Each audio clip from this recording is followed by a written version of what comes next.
Operant conditioning. Let's start with something simple, but powerful. You do something, it feels good. You want to do it again. You do something, it feels bad. You avoid it next time. That's operant conditioning. It's the basic way your brain learns from experience. Every action you take gets labeled by your brain. Do more of this or don't do that again. And it works even when you're not paying attention. Think of a child who touches a hot stove. The pain is instant. That child now has a mental tag: stove at pain, don't touch, or take social media. You post a photo, get likes, feel good. That small reward teaches your brain: post more. Chase approval. This type of learning shapes your behavior from the moment you're born. In fact, it shapes animal behavior too. It's how dogs learn tricks and rats learn to push levers. There are two kinds of consequences in operant conditioning. Reinforcement makes you more likely to do something. Punishment makes you less likely to do something, and those can be positive. Something is added, like a reward or a scolding. Negative, something is taken away, like relief from pain or losing privileges. So yes, negative reinforcement doesn't mean bad. It means you're more likely to repeat a behavior because something unpleasant stopped. Like turning off a loud alarm by waking up. Why does this matter? Because most of your habits, checking your phone, avoiding hard conversations, eating when stressed, are shaped by past rewards and punishments, not logic. You're not choosing them consciously. Your brain is just following a path it was trained to follow. And until you see those invisible reinforcements, you'll keep repeating behaviors that don't make sense because they once felt good. Classical conditioning. Let's say you hear a song, nothing special. But one day, you hear it during a moment that really matters: a breakup, a victory, a tragedy. Now that song feels emotional, even years later. That's classical conditioning. Your brain is excellent at making connections, sometimes too excellent. It learns that if two things happen close together, they must be related, even if they aren't. Here's the classic example. A scientist named Ivan Pavlov noticed that dogs would start drooling before they saw food, just by hearing a bell. Why? Because he rang a bell right before feeding them, over and over. Eventually, the bell alone triggered the same reaction as food. The dog's brain had learned bell equals food. Start drooling. It sounds silly, but humans do this all the time. You smell a perfume that reminds you of someone. You feel nervous walking into a room where something bad once happened. You crave popcorn just by seeing a movie theater. None of these reactions are logical. They're emotional shortcuts, your brain built by accident. Classical conditioning doesn't care if the connection is real. If two things happen close together often enough, your brain wires them together. It's how fears form. A dog barks during a scary moment. Now dogs feel scary. You fail a test while feeling tired. Now studying feels like pain. The scary part? You usually don't know it's happening. Your brain reacts before you think because it already made the connection. Understanding this helps you unlearn fear, shame, or even bad habits. Because once you spot the pairing, you can start to break it. The mere exposure effect. Imagine hearing a strange word for the first time. You feel nothing. Just noise. Then you hear it again, and again, and again. By the 10th time, it feels familiar. And because it's familiar, you feel like you can trust it. That's the mere exposure effect, your brain's tendency to like things just because you've seen them before. It doesn't matter if the thing is true, or good, or useful. If it's repeated, your brain starts to soften toward it. Advertisers know this. Politicians know this. Propagandists know this. Say a lie often enough, it starts to feel like a fact. Not because it's proven, but because it's familiar. It works with faces, logos, ideas, even people. The more you're exposed to something, the more your brain says, I've seen this before. It must be safe. This is why your favorite songs grow on you, even if you didn't like them at first. It's why you feel weirdly attached to brands you've seen since childhood. It's why people scroll past new ideas, but pause on what looks familiar, the disturbing part. This effect works even if you don't remember seeing it.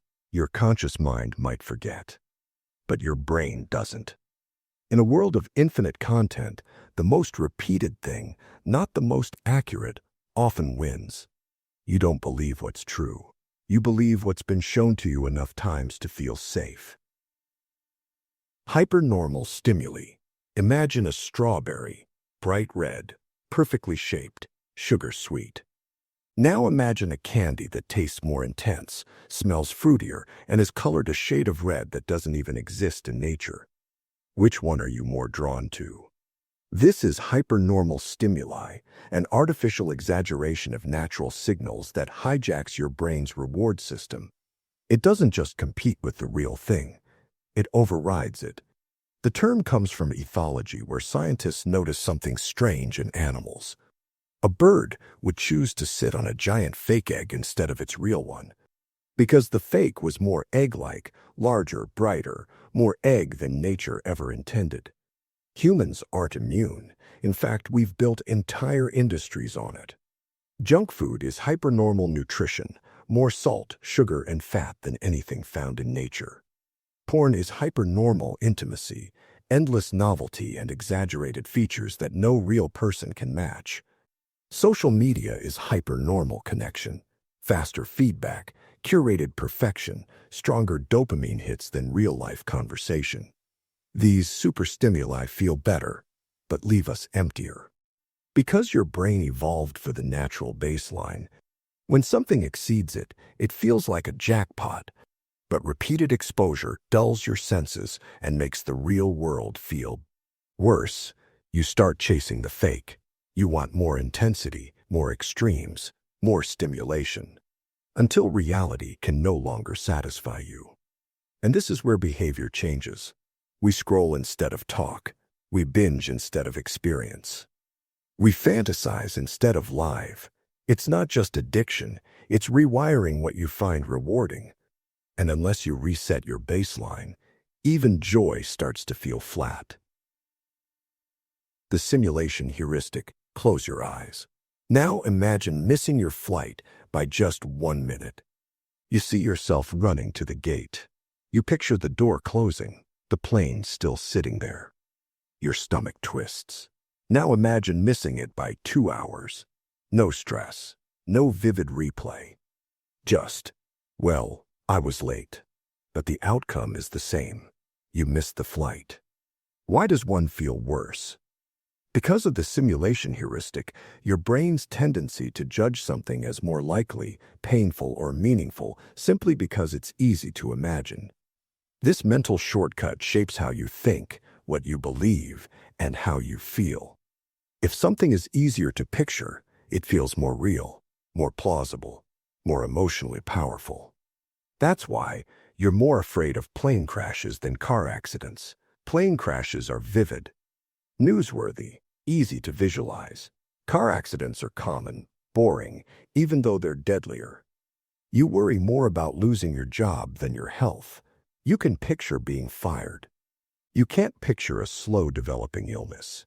You regret the near miss more than the total failure. Because it's easier to simulate what could have been. The trap is this: your brain confuses imaginability with probability. If you can picture it clearly, you overestimate how likely it is. If you can't picture it, you downplay its importance, even if it's real. That's why some people deny climate change. The worst-case scenarios are hard to imagine. Too big, too abstract, so they feel distant, unreal, even when backed by data. This bias even affects justice. If a story sounds too unlikely, juries doubt it. If it sounds just like a movie, they believe it because they can picture it. But reality isn't always easy to imagine, and fiction isn't always implausible. So when you're evaluating risk, regret, or truth, ask yourself, is this real or just easy to picture? Your imagination isn't always a map. Sometimes it's a mirror, reflecting your fears more than the facts. The law of effect. Picture this. You try something new. Maybe you speak up in a meeting or take a risk, and it works. You feel proud, excited. You want to do it again. Now picture doing the same thing, and this time it fails. You feel embarrassed, maybe even a little ashamed. Now you hesitate. This is the law of effect. Behaviors followed by satisfying outcomes get repeated. Behaviors followed by discomfort get avoided. But here's where it gets tricky. Sometimes the outcome is unpredictable. Sometimes the same action gives you a reward, and other times it doesn't. Your brain doesn't like that. So it keeps trying, chasing the possibility of reward, even if it rarely comes. This is how slot machines work. You pull the lever and maybe, just maybe, you win. It's also how toxic relationships keep people stuck. You get just enough kindness to stay, even when most of it is cold and painful. Your brain holds on to the chance of something good, even if the odds are against you. The law of effect doesn't care if the pattern makes sense. It only cares how you felt after the action. Reward equals repeat, discomfort equals retreat. So a single success, even if rare, can train you to keep trying. And a single failure can train you to never try again. It's not about logic. It's about how behavior gets silently shaped over time by what happens after. The habituation principle. When you first put on a new shirt, you feel the fabric, a new smell. You notice it instantly, a sudden sound. You turn your head. But wait a few minutes, and it all fades. The shirt becomes invisible. The smell disappears. The sound, background noise. That's habituation. Your brain's way of tuning out what doesn't change. It's not a bug. It's a feature. Your senses are designed to notice change, not stability. If something stays the same, your brain decides, this is safe. Ignore it. That's why you stop hearing the ticking clock. It's why you stop seeing the clutter in your room.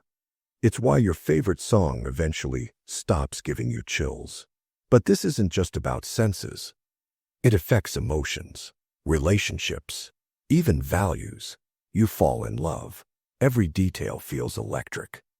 But over time, your brain adapts. What once amazed you becomes normal. You move to a new city. At first, everything feels intense and alive. A few months later, you're scrolling your phone while walking past the same skyline that once left you speechless. The more you're exposed to something, no matter how beautiful, meaningful, or urgent, the more your brain says, I'll save energy and ignore it. This is how people lose awareness of their habits, their partners, their own lives, not because they stopped caring, but because their brain quietly filed it under background noise. What matters most is often what gets filtered out. The spotlight effect. You trip on the stairs, your face turns red. You're sure everyone saw. Everyone noticed. Everyone is judging, but here's the truth. Most people didn't even look up. They're too busy worrying about their own moment, their own flaw, their own imaginary spotlight. This is the spotlight effect. Your brain's tendency to believe that other people notice you way more than they actually do. We live in our own heads all day. So naturally, we assume everyone else is paying attention to us too. You wear a shirt that feels too loud. You say something awkward at a party. You're convinced it ruined your entire image. But most people didn't care, didn't even remember, or were so focused on themselves, they barely noticed. That's the paradox. You feel like everyone's watching because you are watching yourself. This effect shows up in all kinds of behavior. Overthinking how you look, obsessing over small mistakes, avoiding risks out of imagined embarrassment. It creates fear, hesitation, self-consciousness, all based on the illusion that you're under constant judgment. But here's what's freeing. Everyone else feels the same. They think you're noticing them just as much, which means we're all starring in our own imagined movies while barely noticing the extras. Once you understand the spotlight effect, something shifts. You stop wasting energy trying to control the imaginary audience. You realize they're not focused on you, they're too busy watching their own show. That's when freedom begins. Because the fear of judgment shrinks once you see it was mostly happening inside your head. The chameleon effect. Watch two friends talking at a cafe. If you look closely, you'll notice something strange. They start mirroring each other. One leans in, the other follows. One crosses their arms, so does the other. Even their tone, expressions, and pace of speech begin to match. They don't mean to do it. They're not even aware of it, but it happens. Automatically, everywhere. This is the chameleon effect, the unconscious habit of imitating the behaviors, speech, and body language of people we're around. Why would your brain do this? Because mirroring creates connection. Long before language, similarity meant safety. If you acted like the group, you were more likely to survive. So your brain evolved to copy what it sees, to build trust, blend in, and avoid rejection. This goes deeper than posture or gestures. You might start using the same slang as your coworkers. Laugh the same way as your friend group. Even adopt their opinions, not by force, but by slow, invisible imitation. It feels like your own thought, but often it's just your brain trying to belong.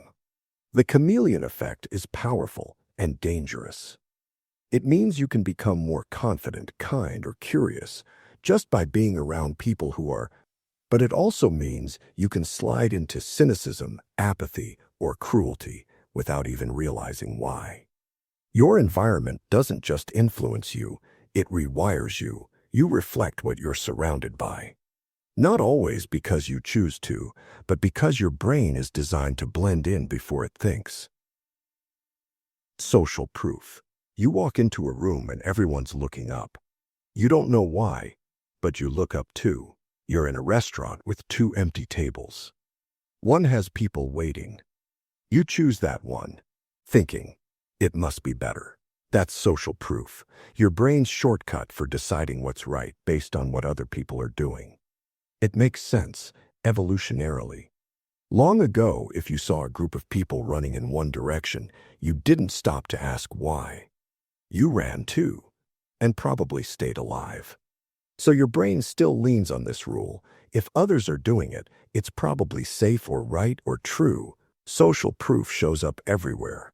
You buy a product because it has thousands of reviews. You laugh more when others laugh, even if the joke wasn't that funny. You hesitate to speak your mind if no one else is. You trust what's popular, not necessarily what's accurate. In experiments, people have given obviously wrong answers to simple questions, just because everyone else in the room said the same thing. Even when they knew it was wrong, they didn't want to be the only one. Being wrong with the group feels safer than being right alone. Social proof isn't always bad. It helps you navigate new situations and avoid danger. But it also makes you vulnerable to fads, misinformation, and groupthink. You stop asking, is this true? And start asking, do other people believe this? The result: you mistake consensus for reality and don't even notice it happening. Stimulus generalization. A child gets bitten by a dog. It hurts. They cry. It's terrifying. But days later, they flinch at the sight of any dog, not just the one that bit them. All dogs. Big or small, barking or not. They all feel dangerous now. That's stimulus generalization, when your brain takes one emotional experience and spreads it to everything that even slightly resembles it. It's not stupidity. It's survival. Your brain learns through pain. This thing hurt me. Avoid it, but then it goes further. This kind of thing might hurt me too. Avoid that as well. It's faster to generalize than to analyze. So your brain starts building mental shortcuts, not just about danger, but about people, places, even emotions. One embarrassing moment during public speaking, now any spotlight makes your heart race. One heartbreak, now anyone who reminds you of them feels unsafe. One betrayal, now you don't trust people who smile the same way. It's not logical, but it's automatic. And because of this, entire categories of experience can become off limits, not because they're dangerous, but because they look like something that once was. Stimulus generalization can make you overprotective, anxious, or closed off without understanding why. You're not reacting to the world as it is. You're reacting to echoes of old pain that still live in your nervous system. But once you spot the pattern, you can begin to tell your brain, that was then. This is now. This one is different. And slowly, fear starts to loosen its grip. The recency effect. Imagine watching a movie that starts slow, gets interesting in the middle, and ends with a powerful emotional scene. Later, when someone asks how it was, you say, it was great. But was it? What you're remembering isn't the whole experience, just how it ended. That's the recency effect, your brain's tendency to give extra weight to whatever happened most recently. This shows up in all kinds of everyday situations. You might forget how a meeting dragged on for an hour, but remember the boss's kind words at the end, so it feels positive. You forget how messy the date was, but remember the kiss, so you go out again. You bombed a test, but got the last question right, so you think it wasn't that bad. The beginning fades, the middle blurs, the end leaves the mark. It's a survival strategy. Your brain can't store everything, so it compresses the story, and the ending usually feels like the conclusion, the lesson, the meaning. But here's the twist. This effect distorts your memory. A friend who treats you poorly but says sorry at the end might still feel trustworthy. A job that drains you every day might feel fine if you had a good Friday. A bad year feels okay because December was fun. The danger isn't just misremembering, it's making decisions based on those skewed memories. Knowing the recency effect exists helps you pause. It reminds you to zoom out, to ask, what was the whole experience, not just the ending, because endings can deceive you. And sometimes what feels fresh isn't what really mattered. The primacy effect. Think about the first time you met someone. Maybe they were quiet or nervous or a little too confident. You formed a judgment, even if it was just a feeling. And even months later, after you've learned more about them, that first impression still lingers. That's the primacy effect, the idea that what you learn first shapes everything that comes after. Your brain doesn't wait for all the facts. It builds a mental frame right away and then filters new information through that frame. So if the first thing you hear about someone is negative, you're more likely to see their later behavior as confirming that judgment. Even if it's neutral, even if it's good, you might say, they seem nice, but something still feels off. That something is often just your brain refusing to update the story it started with. This shows up in other places too. The first few lines of a book decide if you'll keep reading. The first seconds of a video decide if you'll click away. The first sentence of a speech shapes how you hear the rest. Even in courtrooms, jurors are more influenced by the order of evidence than the content itself. The primacy effect helps your brain simplify decisions, but it also makes you unfair without realizing it. It can trap people in old roles, past versions of themselves. It can stop you from seeing what's changed or what was never accurate to begin with. So when you find yourself holding on to a judgment that no longer fits, ask yourself, is this based on truth or just on first? Because sometimes what came first is just what came early, not what came right. The Zeigarnik effect. Ever tried to relax, but your brain keeps reminding you about something you didn't finish? That one email you didn't send, that message you didn't reply to, that project you didn't close out. You tell yourself it's small, but your mind won't let it go. That's the Zeigarnik effect, your brain's habit of obsessing over things left incomplete. It started with a psychologist named Bluma Zeigarnik. She noticed that waiters in restaurants remembered unpaid orders far better than paid ones. Once the bill was settled, they forgot. But as long as it was open, it stayed in their heads. Because your brain sees incomplete tasks as unfinished loops, and your mind hates open loops. It keeps poking you, reminding you, interrupting your focus, even your sleep, to say, "Don't forget this." It's not done. You've probably felt this in your own life, that mental itch when you leave laundry unfolded. That weird stress from a conversation you meant to have but didn't. The relief that hits the second you finally cross something off your list. Even if it's tiny, the brain holds on to it. This effect can help you. It keeps you on track. It motivates you to finish. But it can also overwhelm you.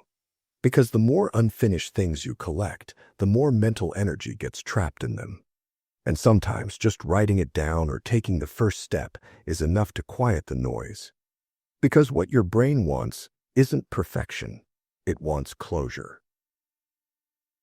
The peak end rule. Let's say you go on a long vacation. Most of it is average. Some parts are frustrating. But one day, near the end, is incredible, unforgettable. Later, when someone asks how the trip was, you smile and say, "It was amazing." That's the peak end rule.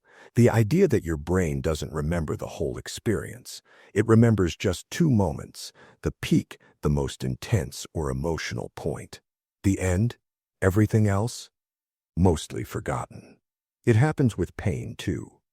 In one study, patients who went through a painful medical procedure reported it as less awful if the pain eased near the end, even if the whole thing lasted longer. Why? Because the ending softened the memory. And the brain cares more about how something felt at its peak and how it ended than the full story. You do this more often than you realize. A relationship full of conflict but with a beautiful final goodbye? It feels meaningful in hindsight. A boring movie with a great twist. You recommend it. A tough project that ended in praise. You'd do it again. Meanwhile, consistent, mildly good experiences often feel forgettable because there was no emotional spike, no strong ending. This rule helps explain why people repeat things that weren't actually great because the ending fooled the memory. It's also why last impressions can matter more than first ones, and why one powerful moment, good or bad, can rewrite the entire memory of an experience. Your memory isn't a recorder, it's a highlight reel. And often, the truth gets left on the cutting room floor. Negativity bias. One insult can ruin your day. One mistake can haunt you for weeks. You get 10 compliments, but your mind sticks to the one person who criticized you. That's not weakness. It's not insecurity. It's how your brain is wired. This is the negativity bias, the tendency to give more weight to negative experiences than positive ones. From an evolutionary point of view, it makes perfect sense. Early humans who noticed danger, the rustle in the bushes, the angry face, the sudden drop in temperature were the ones who survived. Missing a threat could mean death. Missing a compliment, not a big deal. So over time, the brain developed a strong alarm system. It became more sensitive to pain, risk, and failure, and less impressed by calm, safety, or praise. That system still runs inside you. Today, it means you remember the bad parts of your day more clearly than the good. You worry more about what could go wrong than what might go right. You overthink one awkward moment instead of the dozens that went fine. In relationships, it's even more powerful. Research shows that one negative interaction can outweigh 5 positive ones. That's how sticky negativity is. This bias colors your mood, your memory, and your motivation. It makes you avoid risks you could handle and forget victories you should have celebrated. But here's the key. Knowing it exists gives you a chance to balance the scale. You don't have to pretend the bad isn't there. You just have to notice the good more on purpose. Because your brain won't do it automatically. It's still watching for tigers. The availability heuristic. You hear about a plane crash. It's all over the news, terrifying images. Survivors interviewed, dramatic headlines. Now you feel nervous flying, even though you know it's rare. This is the availability heuristic, your brain's habit of judging what's likely based on what's easiest to recall. If something is recent, vivid, or emotional, it feels more true, even if it's not more common. Plane crashes, shark attacks, serial killers. These are statistically rare, but they dominate your memory because they're dramatic. Meanwhile, far more common dangers, like heart disease or car accidents, don't feel as scary because they aren't shown to you in shocking detail again and again. This effect doesn't just shape fear, it shapes decisions. If a friend recently got laid off, you might think your job is at risk, even if nothing's changed. If the media covers a rare crime nonstop, you might feel unsafe, even if your area hasn't had a rise in crime. If you just saw a success story, you might overestimate your chances because it's fresh in your mind. What's available to memory becomes your mental shortcut. It saves effort, but often distorts reality. The danger is this: you don't realize you're doing it.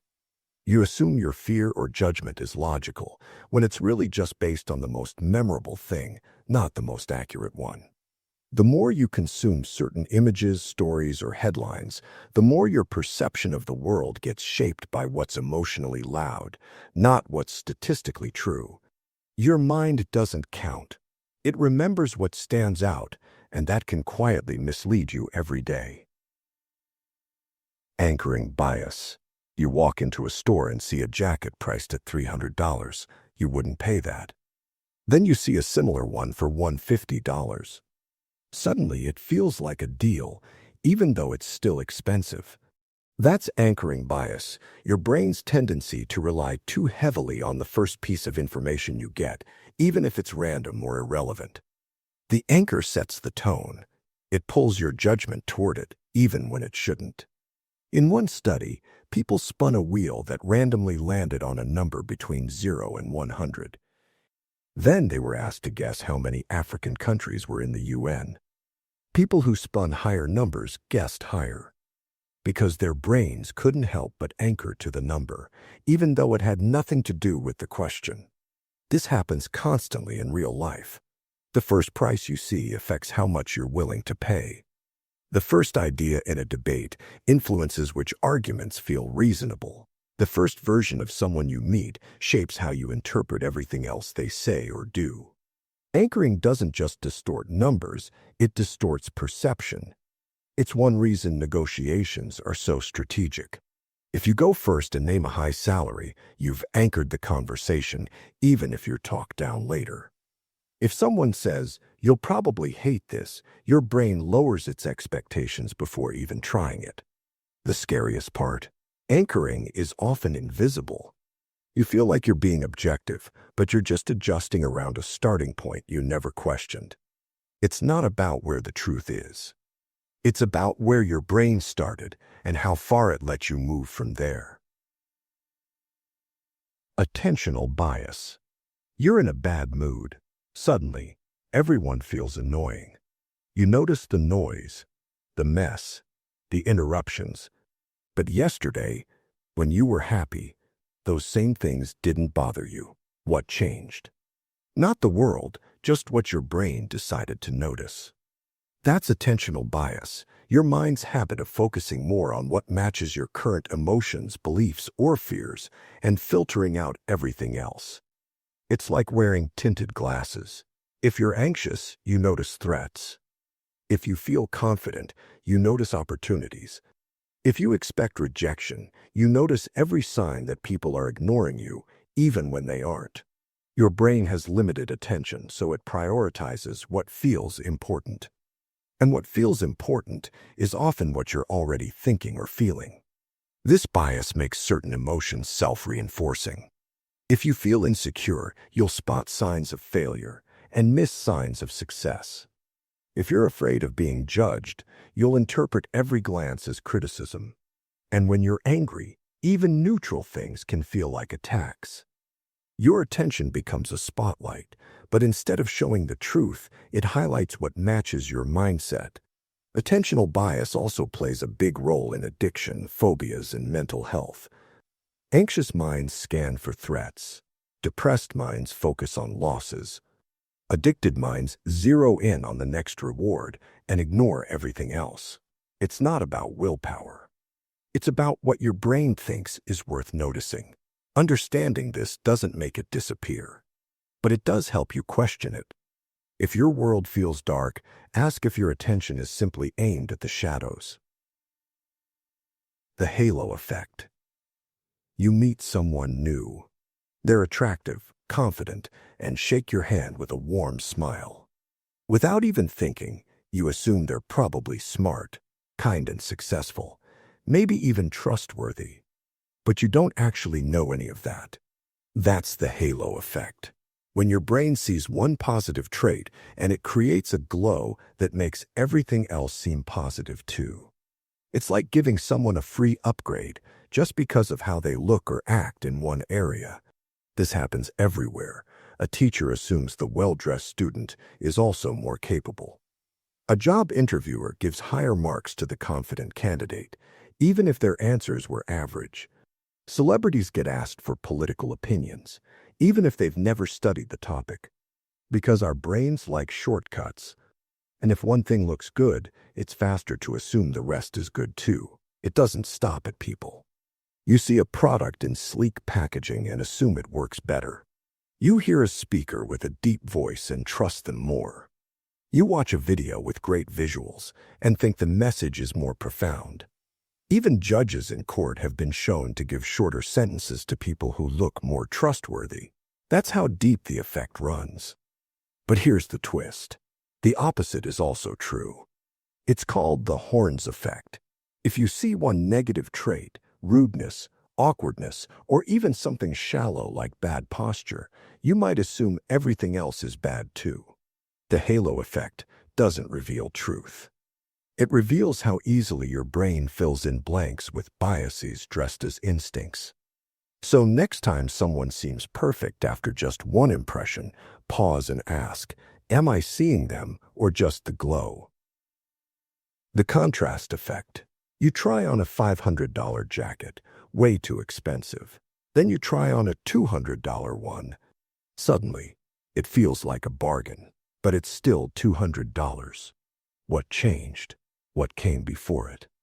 This is the contrast effect.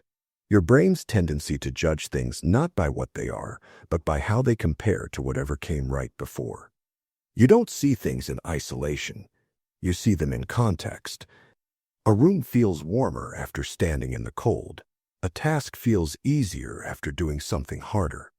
A person seems kinder after you've dealt with someone rude. This shows up in hiring decisions, dating apps, restaurant menus, and even how you rate your own life. One average experience can feel amazing if it follows something painful. But the same experience can feel disappointing if it follows something amazing. Imagine this experiment. Two people are interviewed back to back. The first is wildly impressive. The second is good, but not as good. The second person is rated lower, even though on their own, they were great. Same with food, movies, vacations. The order matters more than you realize. This can hurt you without you knowing. You might undervalue something simply because it followed something flashy. Or you might overvalue something just because it came after a failure. Your brain isn't measuring truth. It's measuring difference. Want something to seem better? Put it next to something worse. Want something to feel worse? Put it after something amazing. That's not logic. That's the contrast effect. The familiarity principle. You hear a song. Meh, not really your thing. But you hear it again, and again, and again, and suddenly, you kind of like it. That's the familiarity principle, also called the mere exposure effect, and it's your brain's way of saying, if I've seen it before, it must be safe. And maybe even good. At its core, your brain is cautious. New things can mean danger. So when something repeats, a face, a sound, a logo, a phrase, it starts to feel more comfortable, even if it wasn't exciting the first time. It works with songs, people, brands, ideas, even beliefs. This is how a stranger's face starts to feel friendly after a few encounters. It's how political slogans, brand jingles, or viral catchphrases start to stick and then feel true. You don't realize it's happening. You just start to prefer the familiar because the brain sees it as low risk. This is why marketing works through repetition. It's why people binge watch shows, not just to finish them, but to stay in a world that feels known. It's why you keep returning to the same restaurants, the same songs, the same comfort zones. And it's why you might resist change, not because the new thing is worse, but because it's unfamiliar. The familiarity principle is neither good nor bad, but it's powerful. Because it can make you like things that aren't good for you, just because they've been around long enough. Familiar isn't always true. Familiar isn't always better. Sometimes, familiar is just familiar. The emotional Stroop effect. You're driving while thinking about something stressful, a fight, a deadline, a fear. You miss a turn. You forget where you're going. Your focus slips. Because your brain is busy processing emotion, not information. This is part of the emotional Stroop effect, a psychological phenomenon where emotionally charged words or thoughts slow down your brain's ability to focus on anything else. It comes from a classic test. People are shown a list of words in different colors and told to say the color, not the word itself. When the word is neutral, like table or lamp, they do fine. But when the word is emotional, like death, failure, or love, they slow down. Their brain gets stuck on the emotion, even though they were told to ignore it. This isn't just about words. It's about how emotion grabs attention, even when it's unhelpful. It's why you struggle to concentrate after reading a painful message. It's why you overreact to certain words, even if they're harmless. It's why you can't finish your task after a sudden wave of anxiety hits. Emotion doesn't just affect how you feel, it changes how you process the world.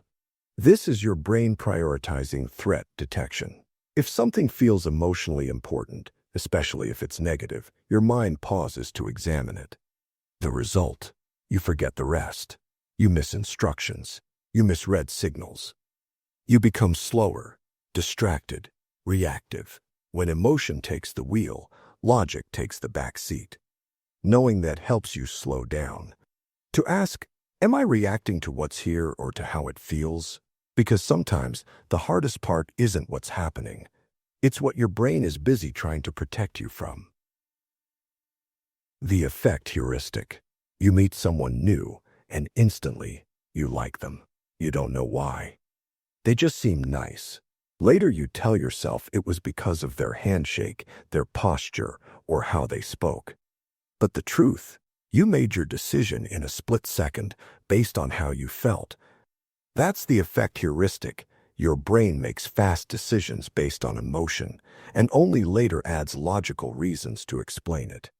The word heuristic just means a shortcut, a quick rule your brain uses to make decisions. And effect means emotion. So the effect heuristic is your brain's habit of saying, how do I feel about this? Good or bad? Then deciding based on that feeling, not the facts. It's fast. It's useful.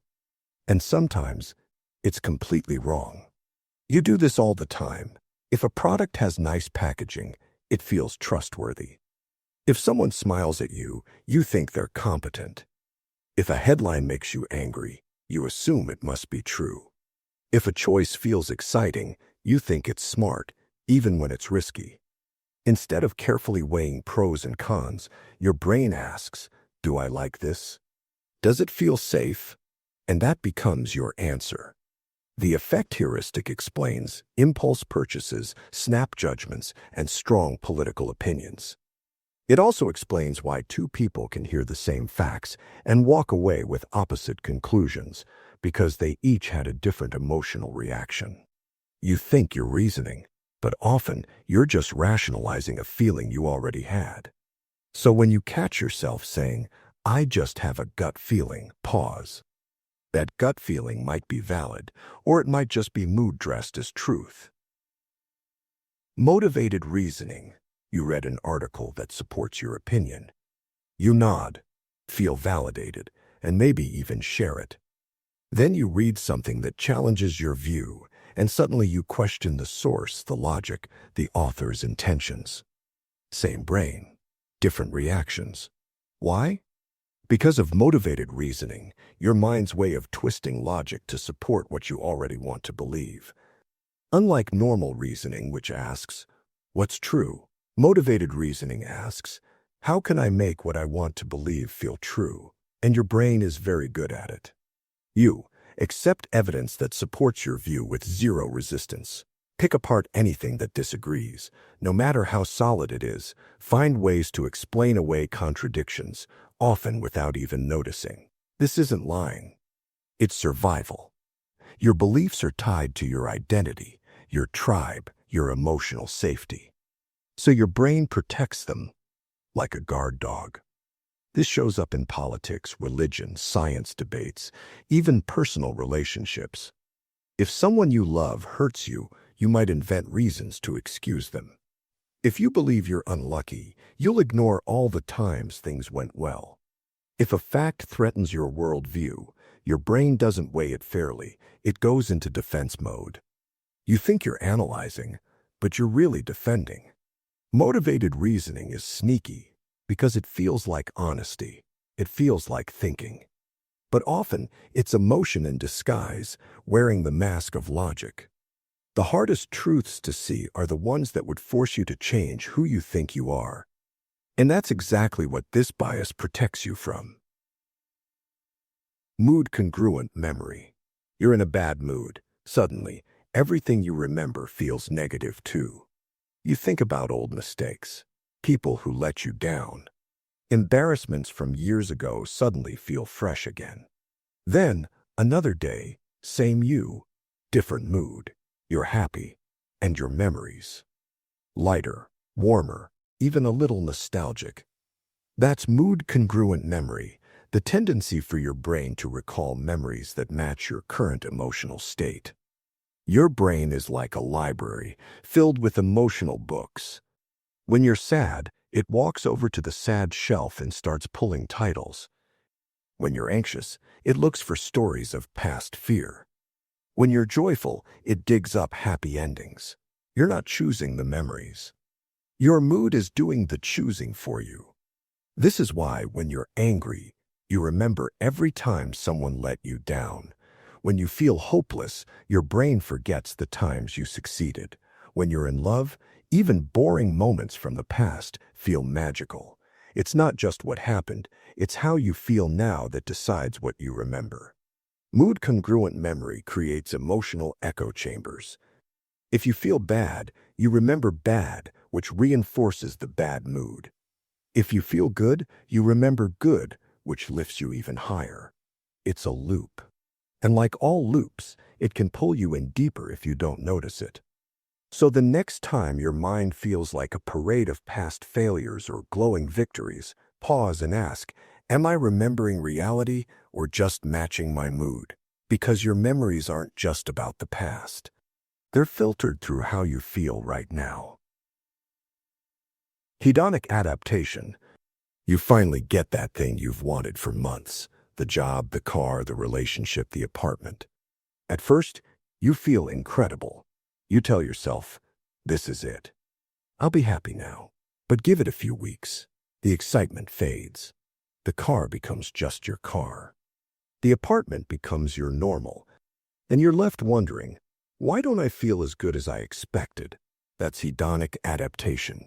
Your brain's built-in system that makes you adjust to emotional highs and lows and return to your baseline. Your brain is designed to keep you stable, not satisfied.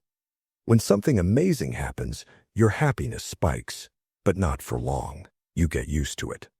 Then your brain starts looking for the next thing. This isn't failure, it's function. If you stayed overwhelmed with joy forever, you'd stop focusing on survival, goals, or growth.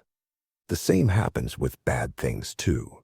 People adapt to illness, heartbreak, even loss, and eventually they stabilize. Not because the pain disappears, but because the brain is always recalibrating. Hedonic adaptation is why a raise only feels good for a little while. Buying more doesn't satisfy long term. You chase the next thing even before enjoying the current one. Long-term happiness doesn't come from big events, but daily habits. It's also why people with very different life outcomes, wealthy versus poor, married versus single, often report similar happiness levels after time passes. You're not broken for getting bored. Your brain just adapts. The trap is thinking, once I get this, I'll be happy forever. But the real skill is learning how to stay present with what you have, even as your brain tries to normalize it. Because if you don't, you'll keep running and never feel like you've arrived. Delayed discounting. You know you should save money, but that gadget looks really tempting right now. You want to eat healthy, but the junk food is in arm's reach. You want a better future truly, but when the choice comes down to now versus later, now almost always wins. That's delayed discounting, the psychological tendency to undervalue rewards the further they are in the future. Imagine this. Someone offers you $50 now or $100 in a month. A lot of people choose the $50. Why? Because even though $100 is better, your brain feels like waiting costs something. And it doesn't like to wait. The longer the delay, the less valuable the reward feels, even if it's objectively bigger. This is why people don't save for retirement, diets fail, New Year's resolutions collapse by February. You hit snooze instead of working out. The brain is wired to prioritize immediate rewards, especially when emotions, stress, or hunger are involved. The future feels like a maybe, but the present, it's loud, it's emotional, it's now. This bias made sense for survival. In the past, getting food now was smarter than hoping for more later. But today, this instinct can sabotage your long-term goals, career, health, relationships, everything. The key isn't to have more willpower, it's to bring the future closer in your mind. Visualize the long-term reward in detail, make it feel real. Because if your brain sees the future as vague, it'll always choose the hit of pleasure right in front of it. You don't have a motivation problem, you have a time perception problem. The effect is information hypothesis. You wake up feeling heavy. You don't know why. Maybe it's the weather, poor sleep, something in your body. But suddenly, everything feels wrong. Your work seems pointless. Your relationships feel distant. Your future? Unclear? Nothing's changed, except your mood. But your brain uses that mood like it's a fact. That's the effect is information hypothesis, the idea that your brain uses how you feel as a shortcut to decide what's true. Let's break it down. You're not always aware of how you're feeling, but your brain is, and instead of asking, what's really happening, it asks, how do I feel about this? If the answer is bad, then the world must be bad. If the answer is good, then things must be going well. It's like using your mood as a weather report for reality. This is why, on good days, you feel optimistic about the future, even if nothing changed. On bad days, you doubt everything, your choices, your worth, your life path. The same problem feels manageable when you're calm and impossible when you're anxious. Mood becomes data, even when it shouldn't. In one study, people rated their lives as less satisfying when they were interviewed on rainy days, unless the researchers first asked about the weather.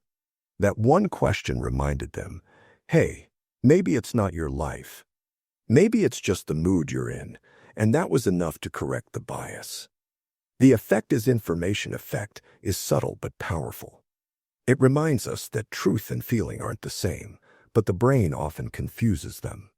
So next time everything seems wrong, ask yourself, do I really believe that, or am I just feeling it right now? Because your mood is not always the messenger of truth. Sometimes it's just a passing cloud. Somatic marker hypothesis. You walk into a room and something feels off. No one said anything. Nothing obvious is wrong, but your stomach tightens. Your chest feels heavier. You don't have an explanation, just a signal. That's your body making a decision before your conscious mind even catches up. This is the somatic marker hypothesis, the idea that your body creates emotional signals from past experience, and your brain uses those signals to guide your behavior, often without you realizing it.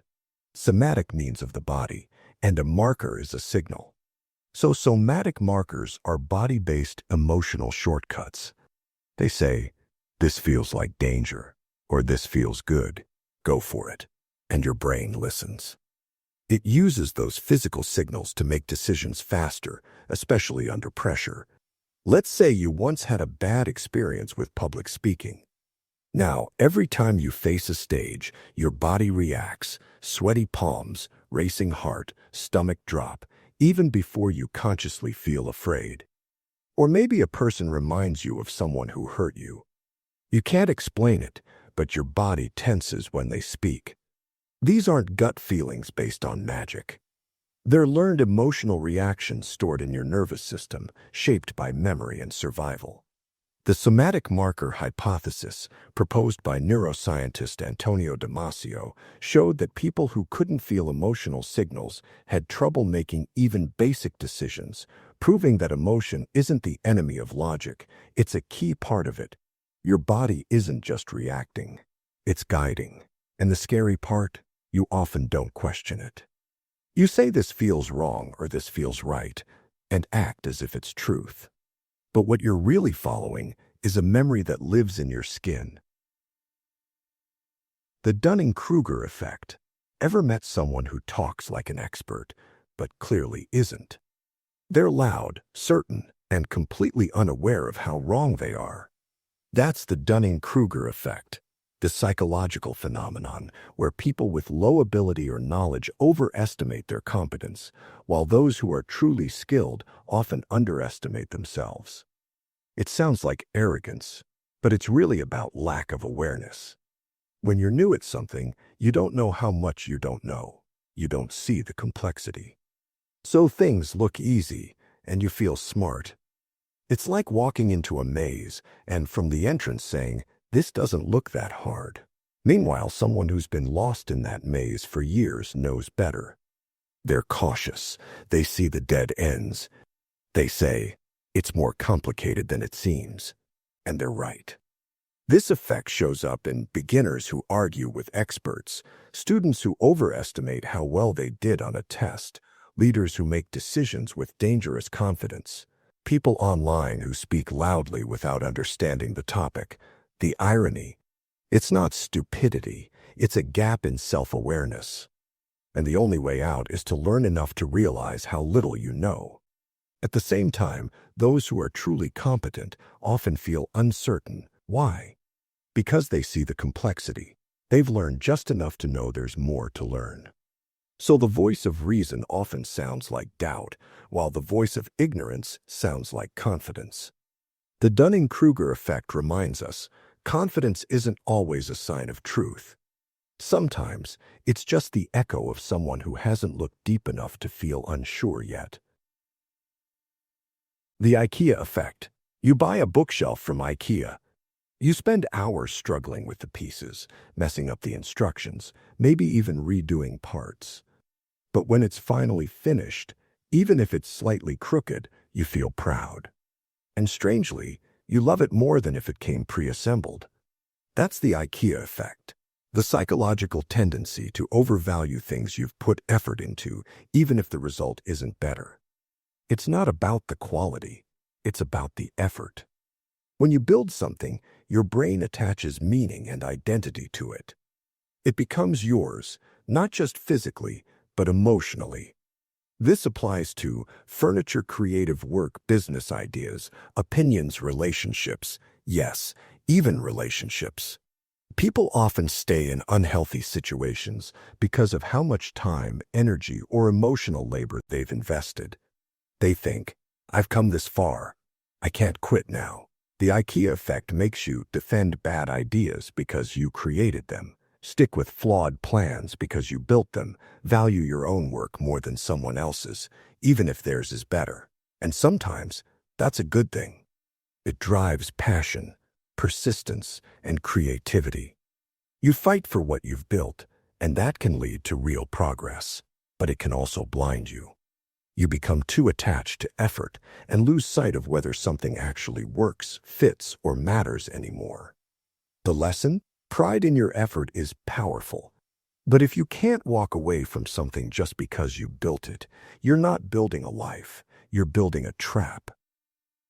The sunk cost fallacy. You're halfway through a movie you hate, but you keep watching thinking, I've already wasted an hour, I might as well finish it. You stay in a job that's draining you, in a relationship that's not working. You keep pouring in time, energy, money, because you've already poured in so much. That's the sunk cost fallacy, the mistake of making decisions based on what you've already invested, instead of what actually makes sense moving forward. A sunk cost is anything you've already spent and can't get back: time, money, effort, emotion. The fallacy is believing those things should influence your next move, but they shouldn't. Because they're gone, they can't be recovered, no matter what you do next. This fallacy shows up everywhere. Finishing books you hate because you're already halfway through, staying in a degree program you no longer care about, refusing to cancel a failing project because we've come too far, continuing bad habits because you've already committed to the identity they gave you. We do it because of loss aversion. We hate wasting effort. So we waste more effort trying not to waste the first part. But here's the truth. Sinking more time into a mistake doesn't make it less of a mistake. It just makes it longer. Rational decisions are made by asking, what's the best choice from here? Not, how much have I already given up? The past is already paid for. What matters is where your next step leads. Don't chain your future to an investment your heart already outgrew. The endowment effect. You're holding a coffee mug someone gave you for free. It's not special. But if someone offers to buy it from you, you say, I'd need at least $10. But if that same mug were on a store shelf, you'd never pay $10 for it. So what changed? You own it now, and that makes it feel more valuable. This is the endowment effect, your brain's tendency to overvalue things just because they belong to you. It's not about price. It's about identity. Once you own something, even something small or cheap, it becomes part of your mental territory, part of your story, and your brain doesn't like giving up anything that feels like part of you. This shows up in surprising places. You overprice things when selling them. You get defensive when someone questions your ideas, because they're your ideas. You hold on to clothes you never wear just because you bought them. You resist feedback on your work, not because it's wrong, but because you made it. The endowment effect doesn't just apply to objects.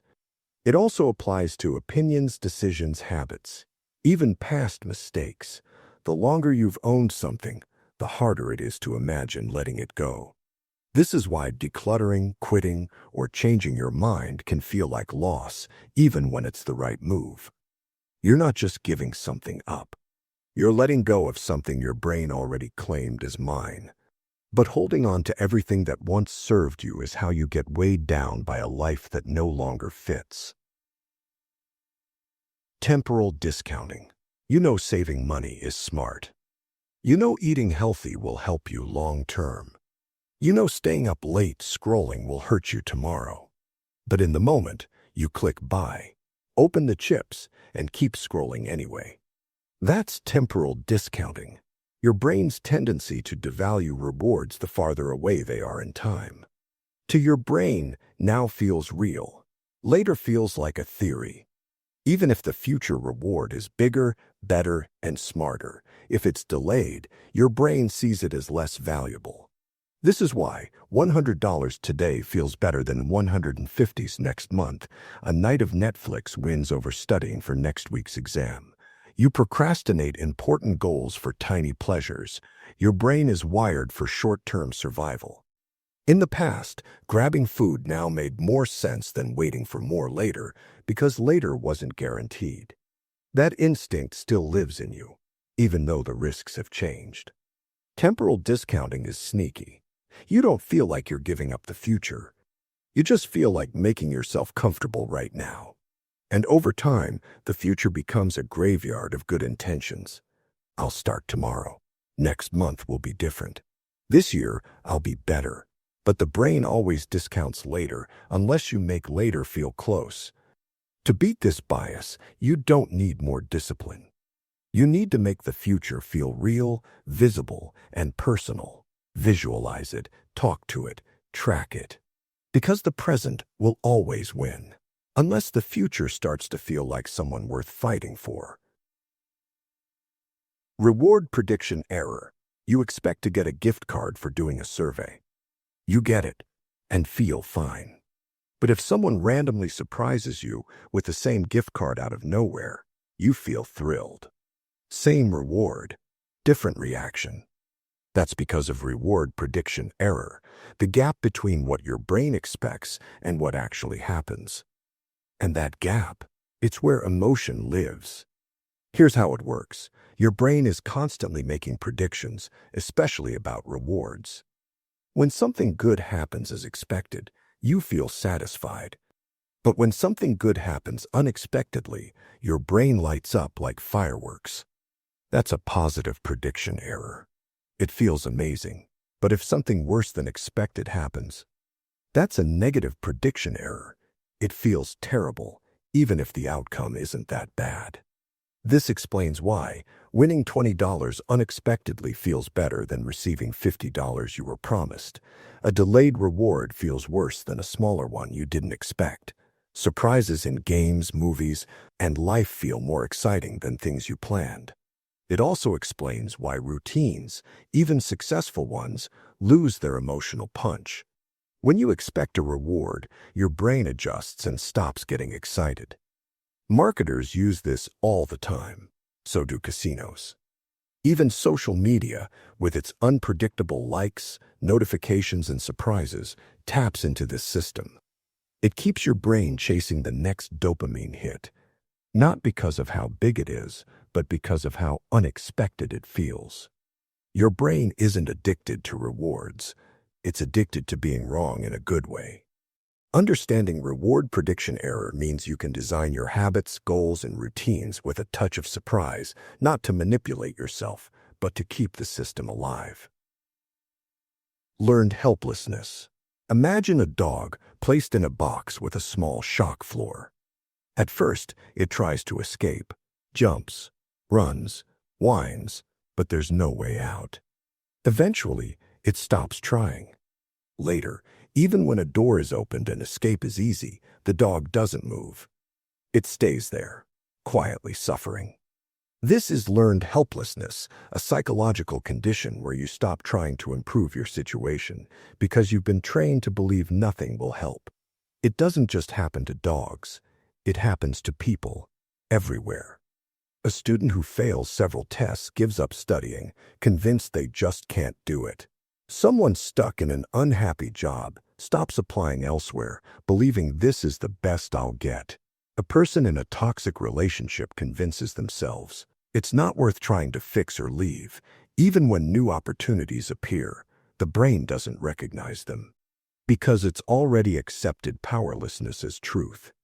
Learned helplessness often begins in childhood or trauma. When you try and nothing changes, your brain learns a terrible lesson. Hope a disappointment, so don't bother. And the worst part, it feels rational. It feels like you're just being realistic. But really, you're reacting to an old story your brain hasn't updated yet. The good news: learned helplessness can be unlearned. It starts when you notice the pattern. When you ask, am I really stuck, or just used to the feeling of being stuck? Because sometimes the door has been open for a long time, but your brain stopped looking for exits. Ego depletion. You wake up determined. You eat a healthy breakfast. Avoid distractions. Stay focused. But by 9 p.m., you're eating junk food, skipping your workout, and watching videos you don't even like. What happened? That's ego depletion, the idea that willpower is a limited resource, and the more you use it, the weaker it gets over time. Every time you make a decision, big or small, you spend a little bit of mental energy. It's like your brain has a daily battery, and self-control drains that battery fast. Resisting snacks? Battery drains. Biting your tongue in a meeting? Battery drains. Forcing yourself to study, focus, behave, smile, drain, drain, drain. By the end of the day, there's less left for tough choices, so you give in, snap, or just stop caring. Ego depletion explains why diets often fail at night, why people argue more in the evening, why habits break down when you're tired or stressed. You're not weak, you're just mentally taxed. Even tiny things like choosing what to wear, replying to messages, or pretending to be interested in a boring conversation chip away at your willpower without you noticing. Now, not everyone agrees on the science. Some researchers say ego depletion isn't as simple as a battery. But almost everyone agrees on this. Your ability to make good choices fades when you're tired, stressed, or overloaded. So what's the solution? Automate small decisions, take real breaks, build routines that don't rely on willpower, and most importantly, stop expecting yourself to be perfect all day long, because self-control isn't about being strong. It's about being smart with your energy. Loss aversion. Imagine this. You win $100. Feels good, right? Now imagine you lose $100. That awful sinking feeling. It's twice as powerful as the joy of winning. That's loss aversion, the psychological principle that losses hurt more than gains feel good. Your brain isn't balanced. It reacts more strongly to pain than to pleasure. In fact, studies show that losing something makes you 2 to 3 times more upset than gaining the same thing makes you happy. This is why people hold on to bad investments, afraid to accept the loss. You get more upset losing a follower than excited gaining one. A negative comment online sticks longer than 5 positive ones. You'd rather keep a flawed job than risk trying for a better one and failing. Even when the odds make sense, even when the logic is clear, your brain protects what you already have, like it's life or death. Loss aversion comes from evolution. In the wild, losing a resource could mean starvation or danger. So the brain developed a strong nope signal anytime something is taken away. That wiring still runs in modern life, even when you're deciding whether to sell an old shirt or delete a file. The problem: loss aversion can paralyze you. It makes you avoid risks that could help you grow. It makes you hold on to things, habits, relationships, identities, long after they've stopped serving you. You're not choosing what's best, you're avoiding what hurts. Growth often means letting go. But to your brain, letting go feels like failure. Until you realize the pain of loss isn't always a warning. Sometimes it's just a reflex trying to keep you small. Fear conditioning. You're riding your bike when suddenly a dog charges and barks aggressively. Your heart pounds, you barely escape. Days later, you pass another dog, smaller, calmer, and your body still tenses up. That's fear conditioning, the process where your brain links fear to a specific stimulus, even if that fear no longer makes sense. It starts with a powerful moment, something unexpected, emotional, uncontrollable. Your brain records it instantly, not in words, but in sensation, the smell, the place, the sound, the feeling. From that moment on, your body reacts before your mind does. You might feel it as anxiety, hesitation, avoidance, even if you consciously know you're safe. It's not logic, it's conditioning. This is why a single traumatic event can shape years of behavior. Children afraid of loud noises grow into adults who flinch at sudden sounds. People avoid driving after a car crash, even if they were unharmed. You hesitate before speaking up again after being humiliated once. The brain doesn't wait for proof. It learns from impact. Fear conditioning is powerful, but it can also trap you. Because once your brain links fear to something, it starts building associations, a place, a tone of voice, a type of person, a time of day. Suddenly, fear spreads like ink through water. And what started as protection becomes a prison. But here's the good news. Fear can be unlearned too. It takes time, safety, and repetition. But your brain can rewrite the connection. The key is to notice when fear is real and when it's just your nervous system remembering something you've already survived. Self-determination theory. You get a bonus at work. Feels good. But weeks later, you're dragging your feet again. The reward was nice. So why didn't it last? Because motivation isn't just about rewards, it's about what drives you from the inside. This is the core of self-determination theory, the idea that real, lasting motivation comes from three basic psychological needs. Autonomy. You feel like you're in control of your choices. Competence. You feel capable and effective. Relatedness. You feel connected to others. When all three are met, motivation feels natural. You want to do the task, not because you have to, but because it matters. Think of a child drawing for fun. No prize, no pressure, just joy, curiosity, and focus. Now imagine giving them a reward every time they draw. Suddenly, the joy fades. They start asking, "What do I get for this?" That's the danger. External rewards can kill internal drive. This is why you burn out in jobs where you're micromanaged. You lose interest in hobbies when they become performance-based. You resist doing something you love. The moment it becomes an obligation, you might think you're lazy. But often, you're just starved of autonomy, competence, or connection. Self-determination theory isn't about motivation hacks. It's about understanding what truly fuels you. The secret isn't always more discipline. It's more meaning, more freedom, more trust in yourself. Because humans don't just want to succeed. They want to feel like it was their own idea. Maslow's hierarchy of needs. You want to grow. You want to find purpose. You want to create something meaningful, but you're exhausted. You're broke. You're lonely. And somehow you feel guilty for not reaching your potential. This is where Maslow's hierarchy of needs comes in, a powerful reminder that you can't climb to self-actualization when your foundation is still on fire. Abraham Maslow, a psychologist in the 1940s, proposed that human motivation follows a kind of pyramid with 5 core levels: physiological needs, food, water, sleep, safety, stability, shelter, security, love and belonging, relationships, connection, esteem, confidence, respect, achievement, self-actualization, creativity, growth, purpose.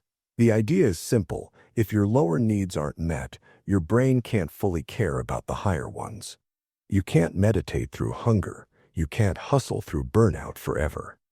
You can't journal your way to self-love if you feel unsafe in your own home. Your body and mind are trying to survive, not soar. Maslow's model helps explain why some people feel stuck even when they have potential, why healing and stability matter more than ambition, why self-help advice can feel useless when your basic needs aren't met. You're not lazy.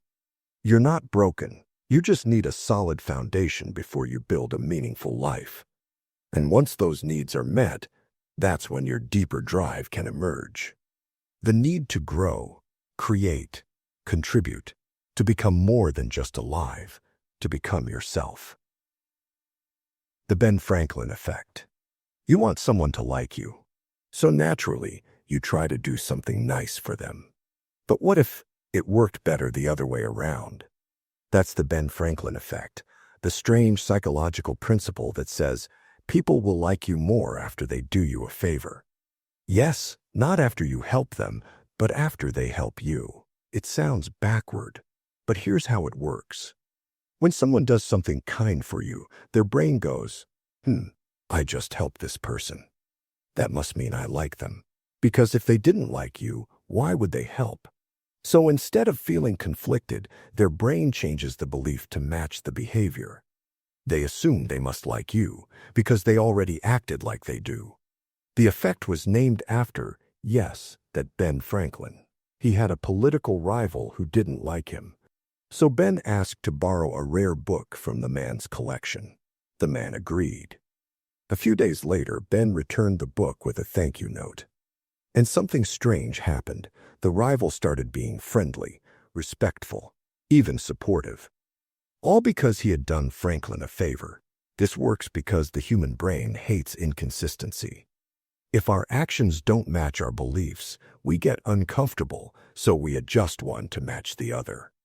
So if I help you, my brain would rather believe I helped you because I like you than I helped someone I dislike, which feels awkward and fake. The takeaway: don't be afraid to ask for small favors. They don't make people annoyed, they make people invested. And sometimes, being liked has less to do with what you give and more to do with what you let others give to you. The bystander effect. You're walking down a crowded street when you see someone collapse. You freeze, unsure what to do. You glance around. So many people. Surely someone else will help, right? Minutes pass. No one moves. This is the bystander effect, the psychological phenomenon where the more people are present, the less likely anyone is to help. It sounds strange, but the more witnesses there are, the more responsibility feels spread out and diluted. Everyone thinks someone else will do something, so no one does. In small groups, people act fast. But in crowds, something shifts. You become passive, uncertain, hesitant. You wait for someone else to lead, and they're waiting too. This effect became famous after a real tragedy in 1964 when a woman named Kitty Genovese was attacked outside her apartment. Reports said dozens of people heard her cries, but no one intervened until it was too late. The truth was more complex, but the psychological insight remained. When we think others will take responsibility, we take less ourselves. It doesn't have to be life or death. The bystander effect shows up in workplace conflicts. No one speaks up about bullying that continues because no one intervenes. Situations where people suffer in plain sight and still feel invisible. It's not because people are heartless. It's because everyone is waiting for someone else to go first. The cure: awareness. Knowing the effect exists helps break it. If you're ever in a crowd and see something wrong, don't look around. Step forward. Because once one person acts, the spell breaks, and others follow.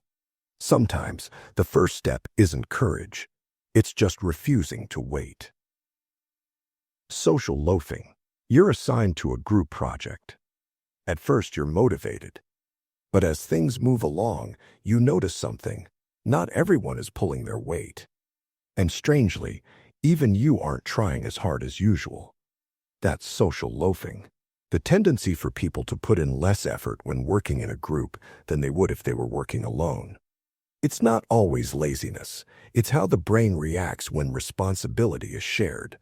If your effort isn't clearly visible, if no one can tell how much you're doing, if success or failure will be shared either way, then your brain unconsciously thinks, I can relax a little. It won't matter.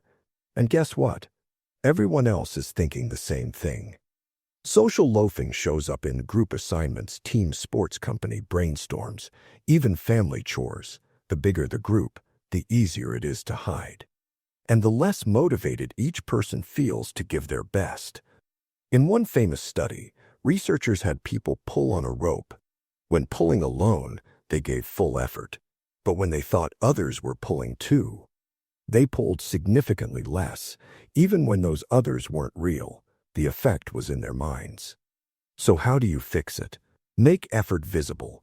Break things into personal responsibilities. Create ownership and accountability. People work harder when they know their part matters and when others will see it. Because when everyone's job is together, the brain quietly decides, someone else will carry this. The Pygmalion effect. A teacher believes a student is gifted, even though there's no evidence. She gives him more attention, more encouragement, and believes in his potential. By the end of the year, the student's performance soars. Was he gifted all along? Or did he become gifted because she believed he was? This is the Pygmalion effect, the powerful phenomenon where people rise or fall to meet the expectations placed on them. It's named after a Greek myth. Pygmalion was a sculptor who carved a statue so beautiful, he fell in love with it, and through his belief and devotion, it came to life. In psychology, it works like this. If you expect someone to succeed, you treat them differently, and that treatment shapes their behavior, confidence, and outcome. In one famous study, researchers told teachers that certain students had shown signs of high potential. In reality, the students were picked at random. But months later, those high-potential students actually performed better because their teachers unknowingly treated them with more patience, support, and belief. The Pygmalion effect isn't just about school. It shows up in leadership, parenting, relationships, workplace culture. If a boss believes in you, you work harder. If a coach sees talent in you, you start seeing it too.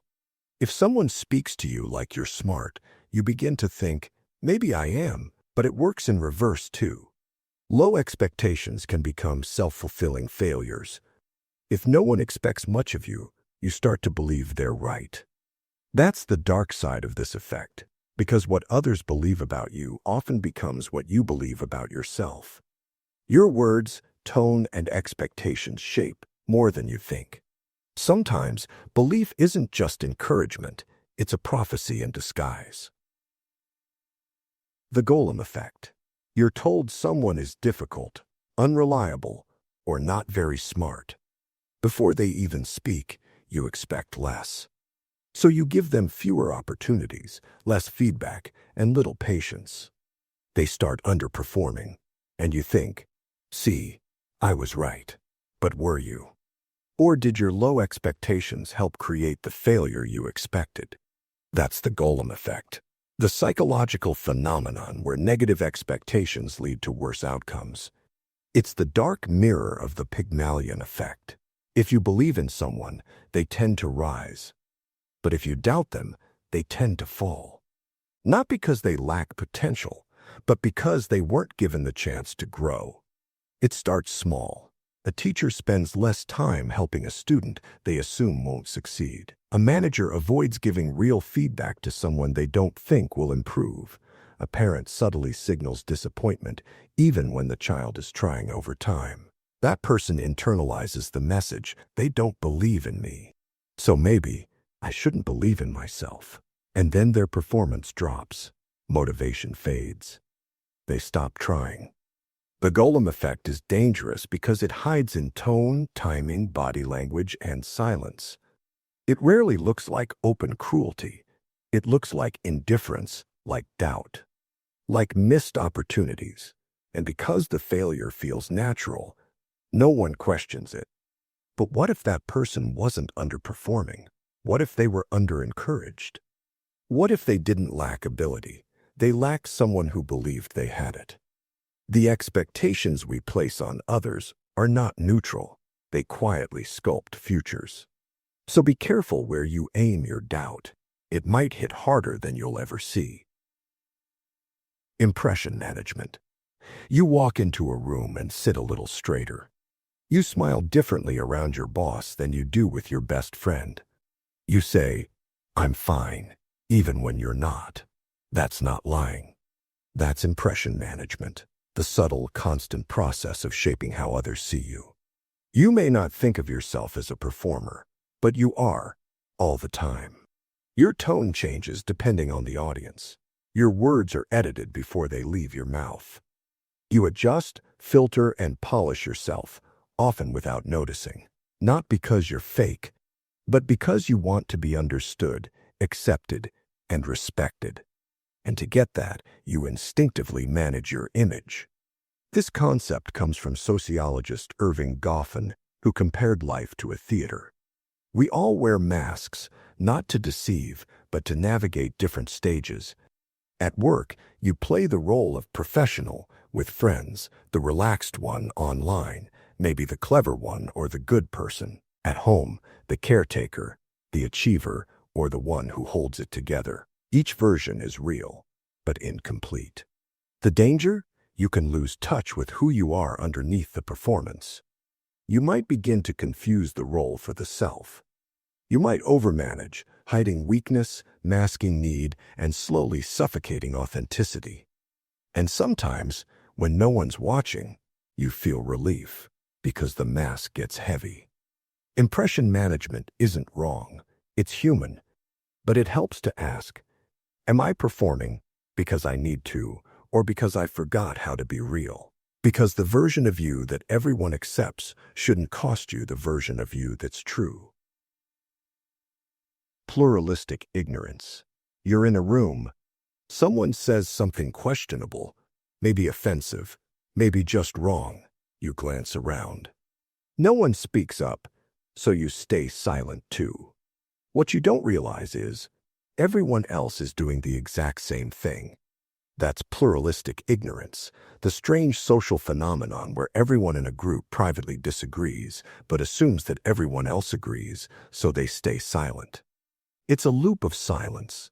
Everyone is waiting for someone to speak up. But because no one does, it looks like everyone agrees. So the false idea spreads, not because it's believed, but because no one wants to be the only one who doesn't believe it. This happens in classrooms where students are confused, but pretend to understand, workplaces where bad ideas go unchallenged, cultures where harmful norms continue because that's just how it is, friend groups where no one actually wants to do the plan, but no one says it. Each person thinks, I must be the only one who thinks this. If no one else is saying anything, I should stay quiet too. But if everyone's pretending, who's actually agreeing? Pluralistic ignorance keeps people stuck in silence, not because they're weak, but because they fear being alone in their doubt. And ironically, they're not alone at all. The only way out is for someone to go first, to ask the dumb question, to voice the hesitation, to break the illusion that everyone's fine. Because often the moment someone speaks, others rush to say, I was thinking the same thing. The false consensus effect. You believe something strongly. You assume most people probably agree. You post online, expecting support, but the reactions surprise you. They don't all see it like you do. That's the false consensus effect, your brain's tendency to overestimate how many people share your beliefs, values, or behavior. You think, everyone would do this. Most people agree with me. That's just common sense. But what feels like common sense to you is often just your worldview reflected back at you from your friends, your feed, your culture. Your brain doesn't like feeling out of sync, so it assumes others agree, even when they don't. It's easier to believe you're part of the majority, because being in the minority can feel uncomfortable or even threatening. This shows up in politics. You think your side is the obvious one. Morality. You assume your sense of right and wrong is universal behavior. You justify a bad habit by thinking everyone does it. Social pressure. You avoid speaking up because you assume you're the only one who disagrees. But often, you're wrong, and so is everyone else.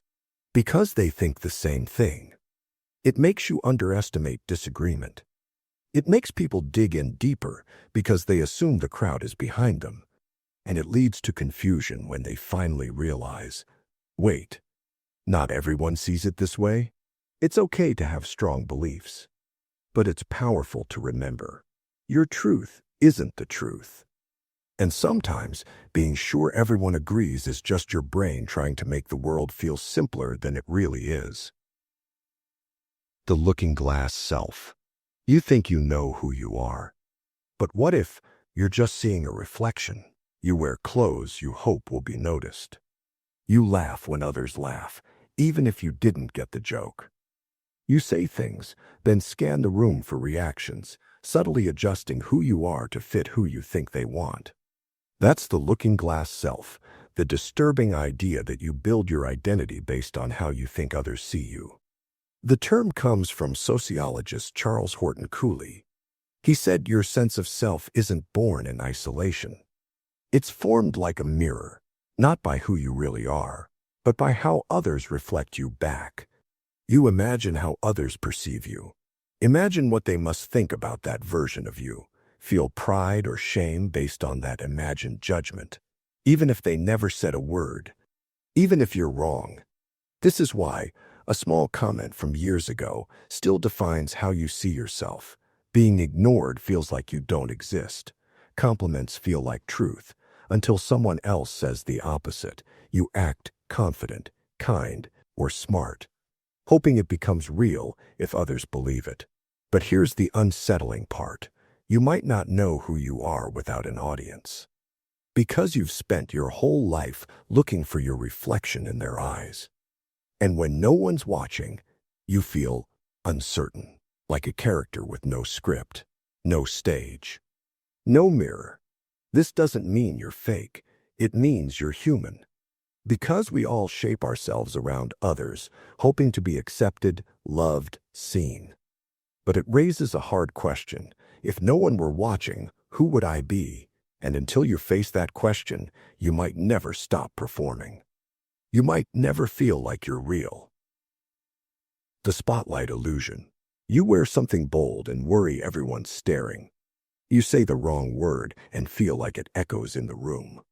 You make a mistake and imagine people whispering about it for days.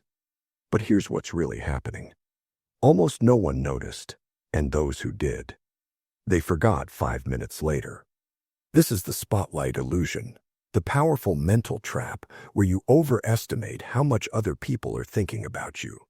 Your brain lives inside your head all day. It notices every flaw, every fumble, every awkward pause. So you assume everyone else is noticing too. You feel like you're under a spotlight, center stage, fully exposed. But most people? They're stuck in their own spotlight, worried about how you see them. It's a room full of people thinking, are they judging me? Do I look okay? Did I mess up? And no one realizes everyone else is too busy thinking the same thing. In one experiment, people wore a cringy t-shirt and walked into a room. They guessed half the room noticed it. In reality, only a small fraction did. Their embarrassment was real, but it was built on a false spotlight. This illusion shapes your life in subtle ways. You play small to avoid being seen messing up. You over-explain, over-apologize, over-analyze. You avoid taking risks because you imagine judgment that isn't there. And slowly, the fear of attention becomes a cage, one your brain built with imaginary eyes. But here's the truth. People aren't watching you that closely. They're watching themselves. And once you see through the spotlight illusion, you don't disappear. You just finally feel free to be, without waiting for a verdict that was never coming. Groupthink. A team of brilliant people sits around a table. They all nod in agreement. No one questions the plan. No one speaks up about obvious flaws. The project moves forward and fails disastrously. That's groupthink, the chilling phenomenon where the desire to keep harmony in a group leads everyone to ignore logic, silence, doubts, and follow the crowd, straight off a cliff. When you're alone, you question things. You doubt. You hesitate. But in a group, especially one that values cohesion or authority, you start suppressing your instincts. You think, if no one else is saying anything, maybe I'm wrong. Or worse, I don't want to be the difficult one, so you stay quiet. And everyone else does too. Groupthink isn't about stupidity. It's about social pressure disguised as agreement. It happens in corporate teams, political cabinets, religious groups, friend circles, even juries. It happens when the group has a strong leader, values loyalty over honesty, shames dissent, even subtly, moves too fast to allow reflection. The result: people stop thinking independently and start thinking as one mind, a mind that doesn't like to be challenged. History is filled with disasters fueled by groupthink: the Bay of Pigs invasion, the Challenger space shuttle explosion, risky business decisions that led to financial collapses. In every case, someone knew something was wrong, but no one wanted to break the illusion of agreement. Groupthink feels warm, like belonging, but it replaces truth with comfort. And the only antidote is courage. The courage to say, "I'm not sure." To be the voice that disrupts the calm. Because the real danger isn't disagreement. It's a room full of people too afraid to disagree. In-group bias. You're in a meeting. Two people make similar points. One of them is from your team, your background, your world. You nod, agree, support them. The other, you hesitate, you question. Something just feels off. That's in-group bias, your brain's automatic tendency to favor people who feel like part of your group, even when it has nothing to do with their actual behavior. This connects to earlier effects like the halo effect level 18, where one trait colors your entire perception, and groupthink level 51, where group loyalty suppresses independent thought. But here, the issue isn't just about approval or silence. It's about how easily your brain splits the world into us and them. It evolved to bond with groups for survival: family, tribe, language, culture. So it rewards us with trust and treats them with suspicion, even without evidence. And us can mean almost anything. People who look like you, people from your school, job, or city. People who think, speak, or vote like you, even strangers wearing your team's jersey. This bias shows up in hiring, favoring people with familiar backgrounds, justice systems giving leniency to people we relate to, politics, assuming our side is always more rational, daily conversations giving the benefit of the doubt to people we already like. You don't mean to do it. That's what makes it dangerous. In-group bias can lead to unfairness, exclusion, and blind spots. It keeps you locked in echo chambers where different equals wrong and unfamiliar equals unsafe. The only way to resist it isn't to feel guilty, it's to notice it. When you catch yourself favoring someone, ask, am I judging the action or just the identity? Because fairness doesn't begin with equality. It begins with awareness. Out-group homogeneity effect. You hear someone say, people like that always do this, or they're all like that. You know how they are. But when it comes to your group, you see nuance. Well, we're not all the same. Everyone's different. This is the out-group homogeneity effect. The tendency to believe that people in other groups are all similar, while your own group is made up of unique, complex individuals. This concept pairs naturally with in-group bias level 52. While in-group bias favors people like you, out-group homogeneity flattens people who aren't, making them seem predictable, monolithic, even suspicious. Your brain does this to reduce cognitive load. It's easier to lump unfamiliar people into a category than to consider them deeply. So instead of thinking, that person happens to be rude, you think, that's how those people are. This shows up everywhere. Thinking everyone from a certain country is cold or loud. Assuming people who vote a certain way all think the same. Believing other religions, cultures, or professions follow the same mindset. Judging a whole generation based on a few viral clips. Meanwhile, you defend your group's diversity. Not all of us think that. It's more complicated. The danger is subtle but real.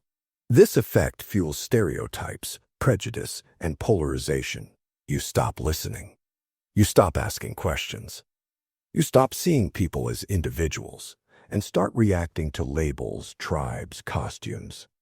And the more distant the group, the more cartoonish they become in your mind. Here's the unsettling truth. They are just as diverse, conflicted, thoughtful, and inconsistent as you. You just haven't looked closely enough to notice.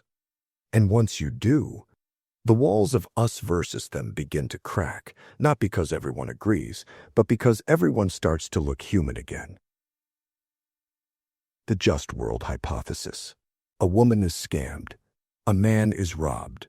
A child is mistreated. And somewhere in the comments, someone says, well, they probably did something to deserve it. They should have known better. That wouldn't happen to me.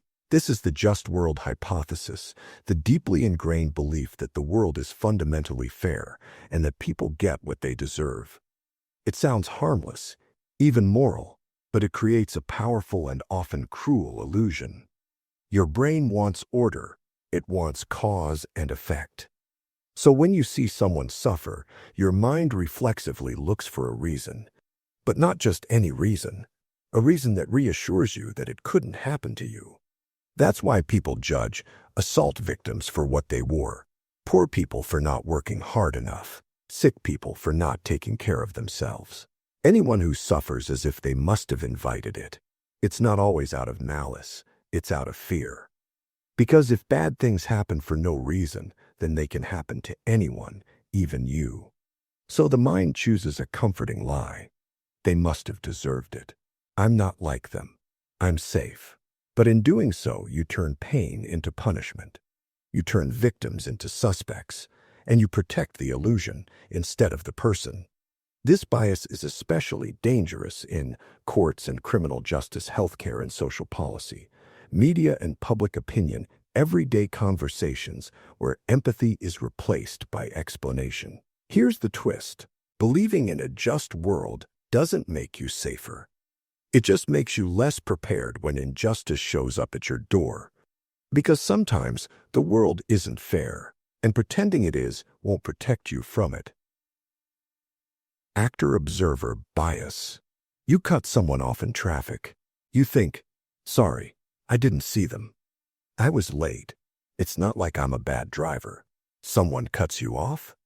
You think, what a jerk. This is the actor-observer bias, the psychological pattern where you explain your own behavior through context, but explain other people's behavior through character. In short, when I mess up, I had a reason. When they mess up, it's who they are. Here's how it plays out in real life. You arrive late. Traffic was terrible. Someone else arrives late. They're unreliable. You forget a friend's birthday. I've been overwhelmed. They forget yours. They clearly don't care. You snap at someone. It was a bad day. They snap at you. They're rude and toxic. Why does your brain do this? Because you have access to your own thoughts. You know your reasons, your emotions, your context. But with other people, all you see is the behavior, the output. So you fill in the blanks, often in the harshest way possible. This bias is one of the most common causes of conflict. It makes apologies harder. It makes relationships fragile.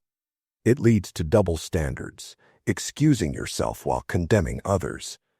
It's also deeply tied to the fundamental attribution error, the next chapter, where the same misjudgment occurs, even outside emotional situations.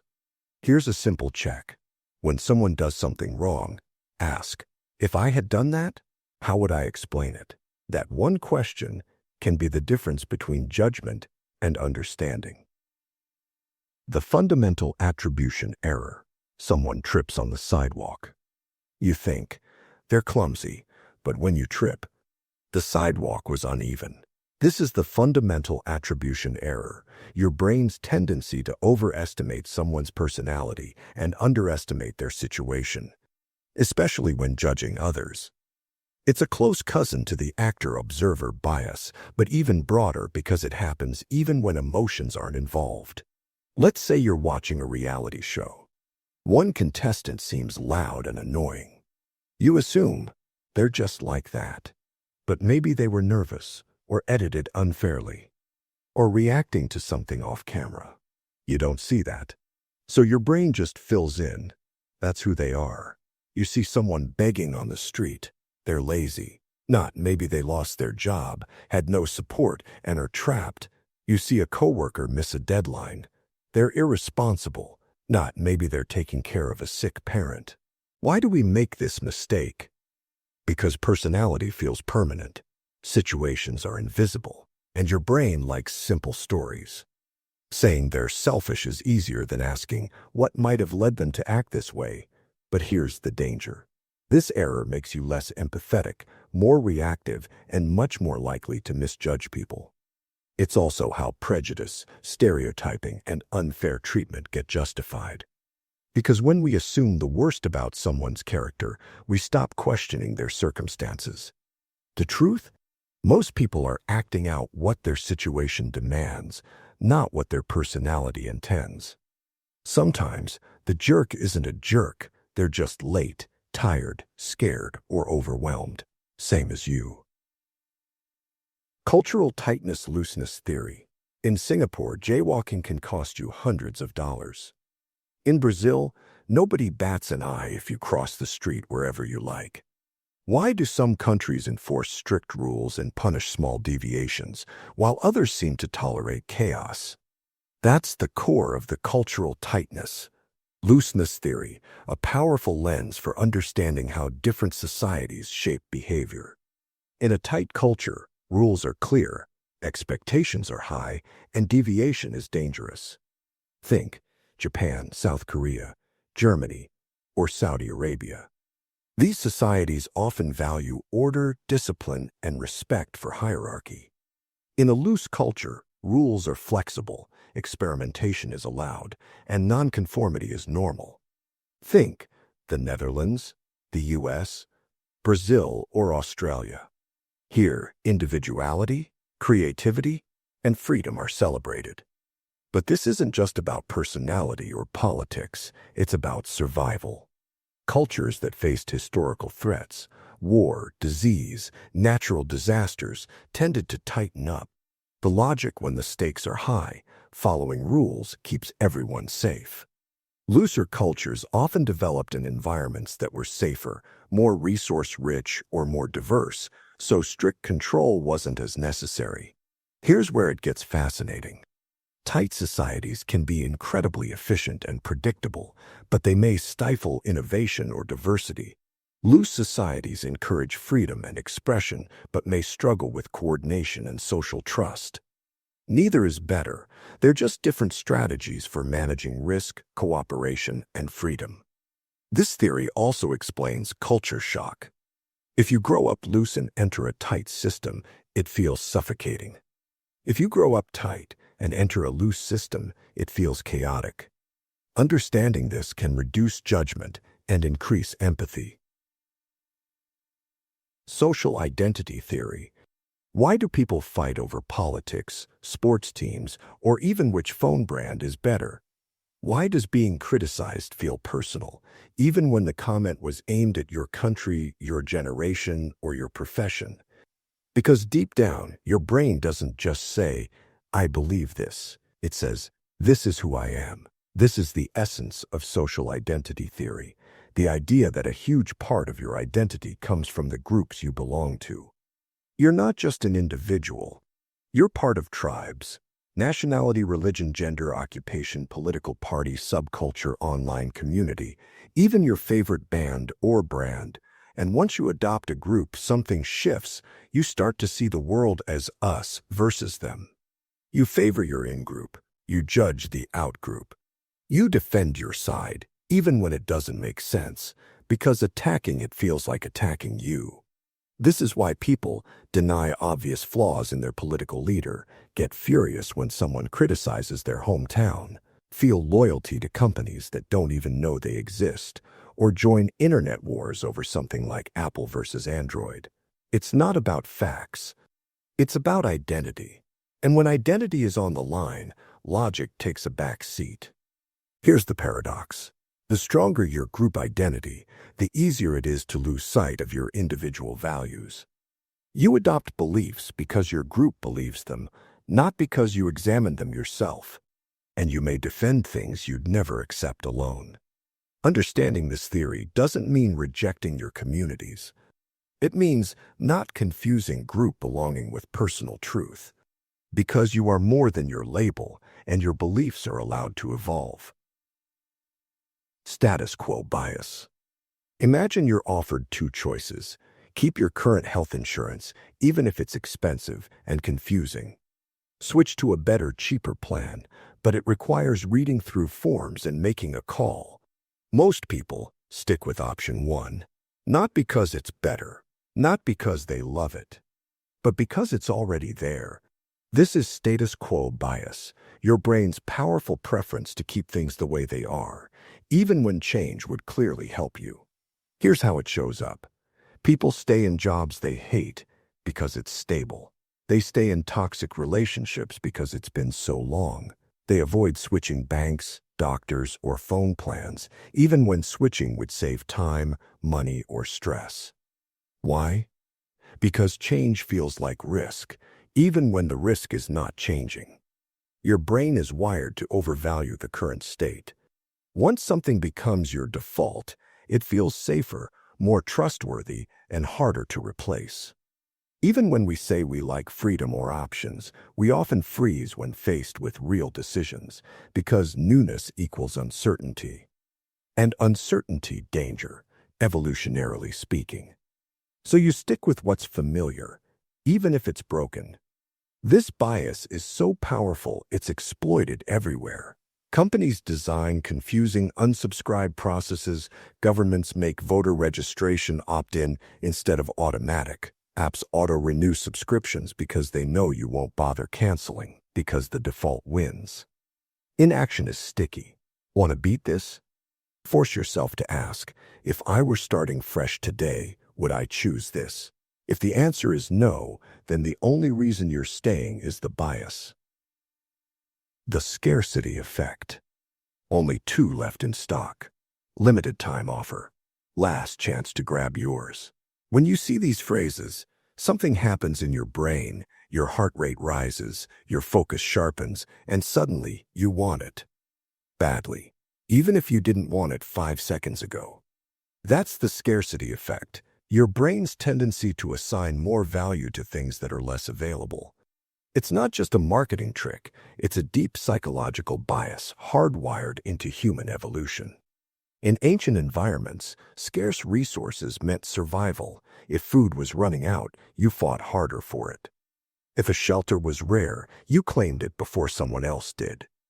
If a partner was sought after, they became more desirable. Scarcity became a signal for value. So today, even when it's a sale on socks or a made-up countdown timer, your brain responds the same way. If it's rare, it must be important. But here's the catch. Scarcity distorts your judgment. It makes you rush. It triggers FOMO, fear of missing out. It leads to emotional buying, impulsive choices, and regret. It even affects how we treat people. A job candidate with multiple offers seems more appealing. Someone who's hard to reach feels more valuable. A relationship that's ending feels more desirable than when it was stable. We don't always want what's good. We want what might disappear. And yes, companies weaponize this. Only 5 seats left at this price. This item is in 20 people's carts. This message will self-destruct in 10 seconds. Most of it is fake. But your brain still falls for it. To resist it? Ask yourself, do I want this, or do I just want not to lose it? Because when something feels urgent, it might just be scarcity hijacking your brain. Cognitive dissonance. You smoke, but you know it causes cancer. You pride yourself on kindness, but you just said something cruel. You believe in healthy living, but your dinner was 3 donuts and a soda. Now your brain has a problem. 2 beliefs are clashing. I'm a good person versus I just did something bad. That tension, that mental discomfort, it's called cognitive dissonance, the uncomfortable feeling that happens when your actions, thoughts, or beliefs conflict with each other. And your brain hates it, so it finds ways to make it disappear, not by changing your behavior, but by twisting your thinking. You might say, it's just 1 cigarette. It won't hurt. They deserve the insult. I was just being honest. I'll eat healthy tomorrow. Today doesn't count. Your mind rewrites the story so your beliefs and actions match, not because it's true, but because it's comfortable. This is one of the most important mechanisms in human psychology. It helps you maintain a consistent identity, avoid guilt, protect your worldview, but it also traps you. You'll defend beliefs long after they've stopped making sense. You'll reject facts that make you uncomfortable. You'll rationalize behaviors that contradict your values just to avoid mental pain. This explains why people stay in bad relationships and say, "It's not that bad," support political figures they know are corrupt, believe conspiracy theories because the truth feels worse. They're not lying, they're resolving dissonance. Want to grow? Don't silence the discomfort. Listen to it. Dissonance isn't a flaw. It's a signal. It means something needs to change, and reality only bends so far before it snaps. The self-serving bias. Imagine this. You ace a test. You think, "Of course, I studied hard. I'm smart." Next week, you fail a test. You think, "That exam was unfair. The questions were trick questions. The teacher didn't explain it well." This is the self-serving bias, your brain's habit of crediting yourself for success and blaming external factors for failure. It's how you protect your self-esteem, even if it means bending reality. This bias shows up everywhere. A job interview goes well. "I nailed it." Rejected by a company. They didn't recognize talent. Your team wins. "We worked hard." Your team loses. The ref was biased. It's not always conscious. You're not necessarily lying. Your brain is just tilting the story in your favor. Because psychologically, it's easier to say, "I succeeded because I'm good," than to admit luck played a role. And it's easier to say, "I failed because of the situation," than to admit you messed up. The danger, it creates a distorted self-image. You start thinking, you're more competent than you are. You don't need to improve. Your problems are always someone else's fault. It also makes you less empathetic to others. If you win, it's skill. If they win, it's luck. If you fail, it's the system. If they fail, it's their fault. But here's the twist. This bias helps you survive emotionally. Without it, you might drown in shame or self-doubt. But with too much of it, you never learn. To grow, practice saying, "Maybe I played a part in this. What could I have done differently? Was this success really all me?" Owning both your wins and your failures, that's the beginning of real strength. Self-handicapping. You've got an important exam tomorrow. But instead of studying, you stay up watching movies. You tell yourself, "If I fail, it's because I didn't try, not because I'm dumb." That's self-handicapping. When you create obstacles for yourself on purpose, so you'll have an excuse if you fail. It's not laziness. It's fear of failure dressed up as strategy. Here's how it works. If you give it your all and fail, it hurts. You feel exposed. But if you mess around and fail, you can say, "I could have done better if I tried." Because deep down, you're scared the truth might be, "I tried and still wasn't good enough." So you sabotage yourself just enough, pulling an all-nighter, procrastinating, not preparing, so you'll always have a backup explanation. Students do it. Athletes do it. Even professionals do it. You might even brag about it. "I barely studied and still passed." That's not confidence. It's a shield. Because if you succeed, you look even more impressive. And if you fail, you've got an excuse. It's a win-win, except you never actually see what you're capable of.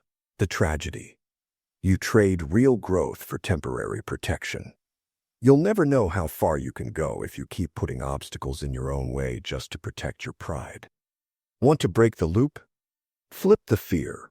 What if I give it my best and I actually succeed? Because that risk of trying is the only way to discover your real potential. The false uniqueness effect. You help someone and think, "Most people wouldn't have done that."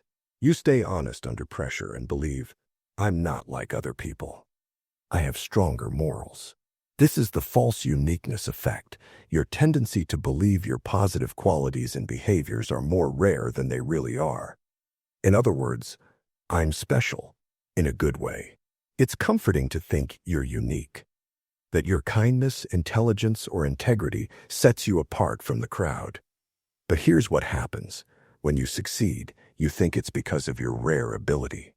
When others succeed, you assume it's luck or something you'd never do. You underestimate how many others share your values would make the same choice, are just as capable or just as kind. It makes you feel good but also isolated, even superior. This bias plays out subtly. You donate to charity and assume others don't. You speak up for justice and assume others stay silent. You try hard at work and assume your coworkers are lazy. Ironically, most people believe the same thing, which means you're not as unique as you think. Why does your brain do this? Because believing you're special boosts self-esteem. It helps explain success in flattering ways. And it gives your choices more weight. I'm not just good, I'm rare, but it can backfire. It can make you feel lonely in your goodness, resentful of others, or blind to how common your strengths actually are. Want to see clearly? Flip the lens. Assume others are like you more than you think. Not everyone, but more than you'd expect. You're not alone in your values. You're not the only one trying, and that's not a disappointment. It's a relief. The false modesty effect. You ace a project. Someone compliments you. You smile and say, "Oh, it was nothing." But it wasn't nothing. You worked hard. You know it. So why downplay it? That's the false modesty effect. When people act humble, not because they truly feel it, but because modesty works better socially than pride. It's not always fake, but it is often strategic. In many cultures, bragging is frowned upon. Confidence is good, but too much, and it becomes arrogance. So instead of saying, "I'm proud of my success," people say things like, "I just got lucky. I had a lot of help. It wasn't that hard." And ironically, that humility. It can make them seem even more impressive. Because people think, wow, they're successful and humble. If they're downplaying it, it must be even bigger than they're letting on. This is why false modesty can be a social power move. It builds likability, deflects envy, and earns respect, while still keeping your status high. But here's the twist. Sometimes we internalize this too deeply. We start minimizing ourselves automatically.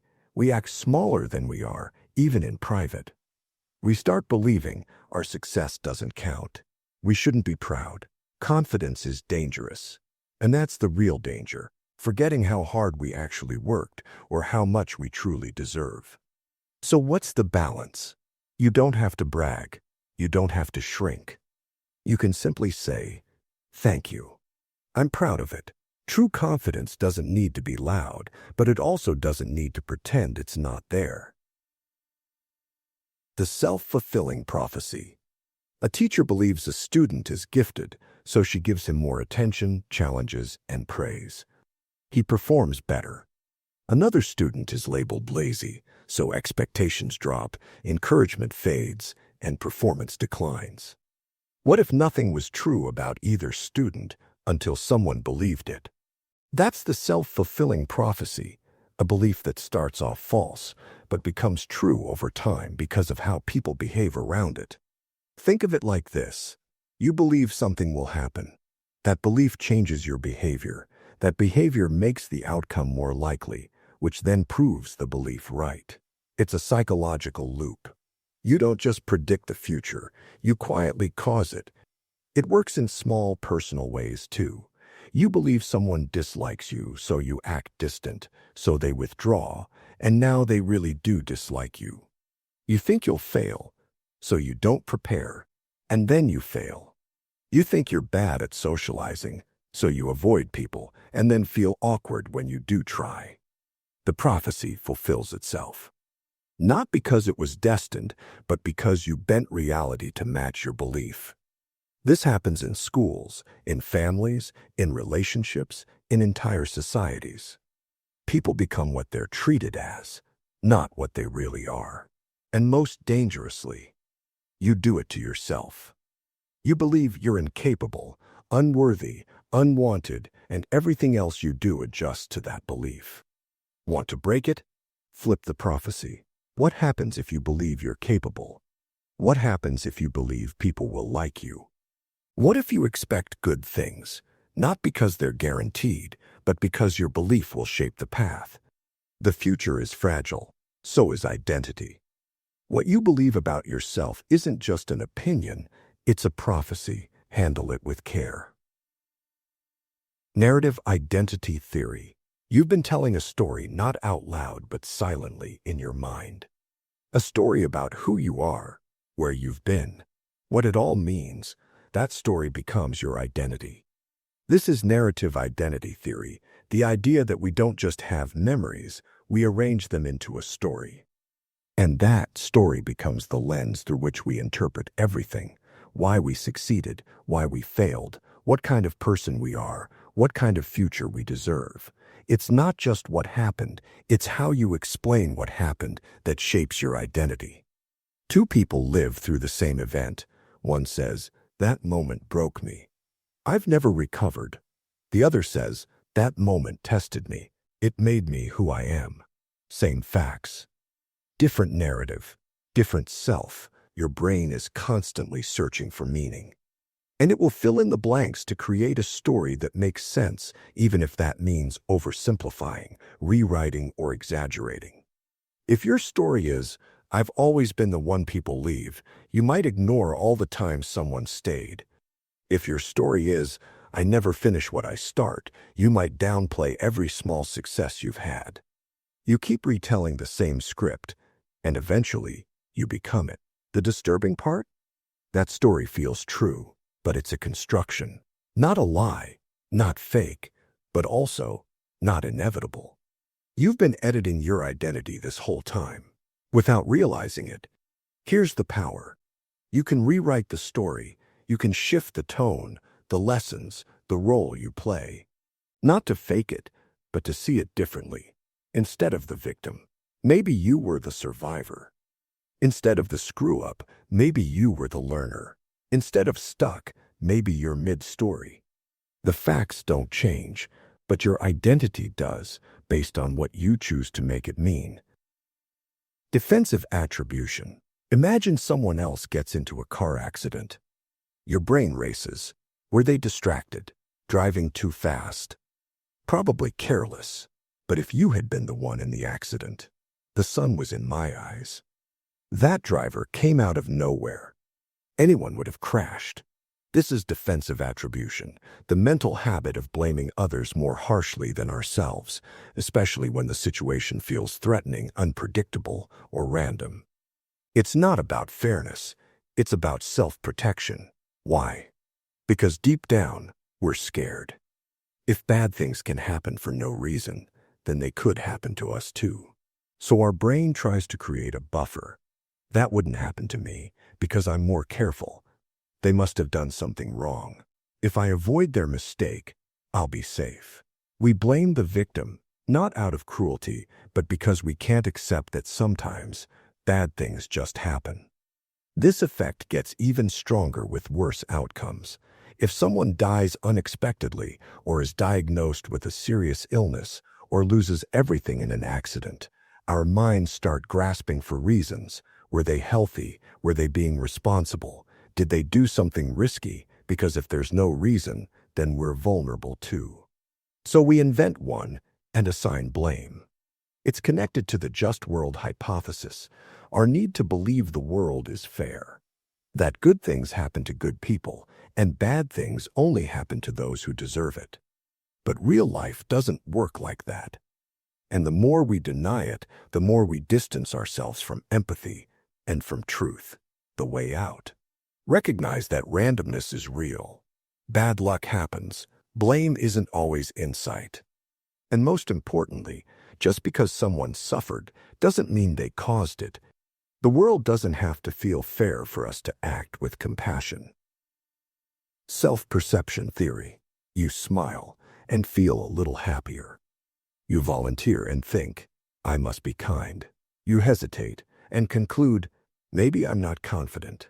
Strange, isn't it? You'd think we act based on who we are. But often it's the opposite.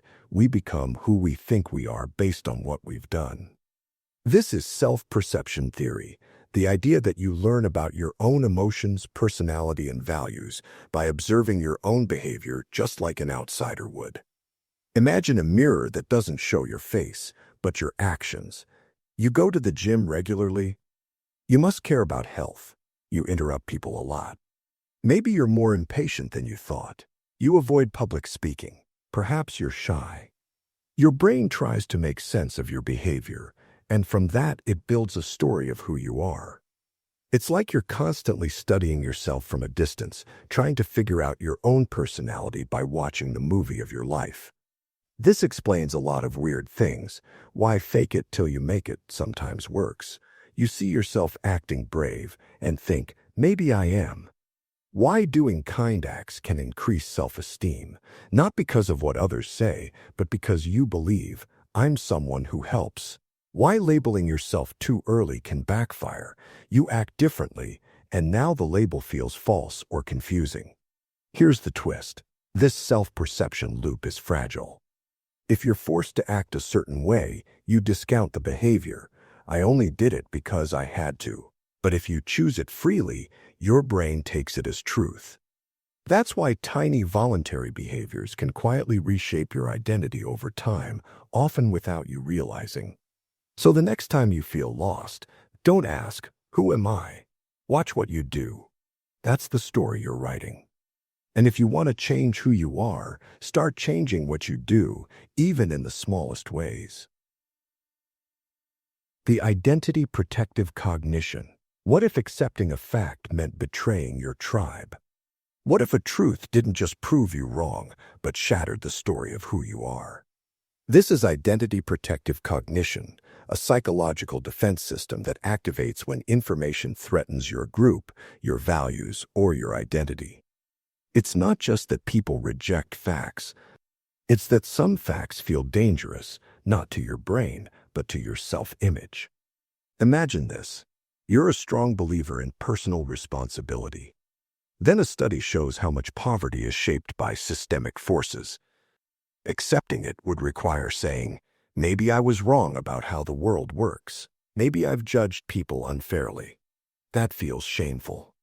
So your brain goes on the defensive. You question the study, doubt the source, or reframe it in a way that fits your worldview. It feels like reasoning. But it's actually identity protection. This is why two people can see the same evidence and walk away more convinced of opposite views. Because they're not just processing facts, they're protecting their story. And this isn't just political or cultural. It happens in relationships, work, even self-talk. Anything that forces a rewrite of who I am feels emotionally threatening, and that triggers cognitive armor. It connects deeply to cognitive dissonance. But here, the discomfort isn't just internal inconsistency, it's social, tribal, existential. Truth becomes risky when it demands you leave behind part of your identity or be cast out by your group. So how do you escape? Start by noticing the feeling of threat, not the argument itself, but the tightness in your chest when a fact touches a core belief. Pause. Ask, if this were true, what would it mean for me? Truth doesn't destroy identity. But protecting identity at all costs can destroy our ability to grow.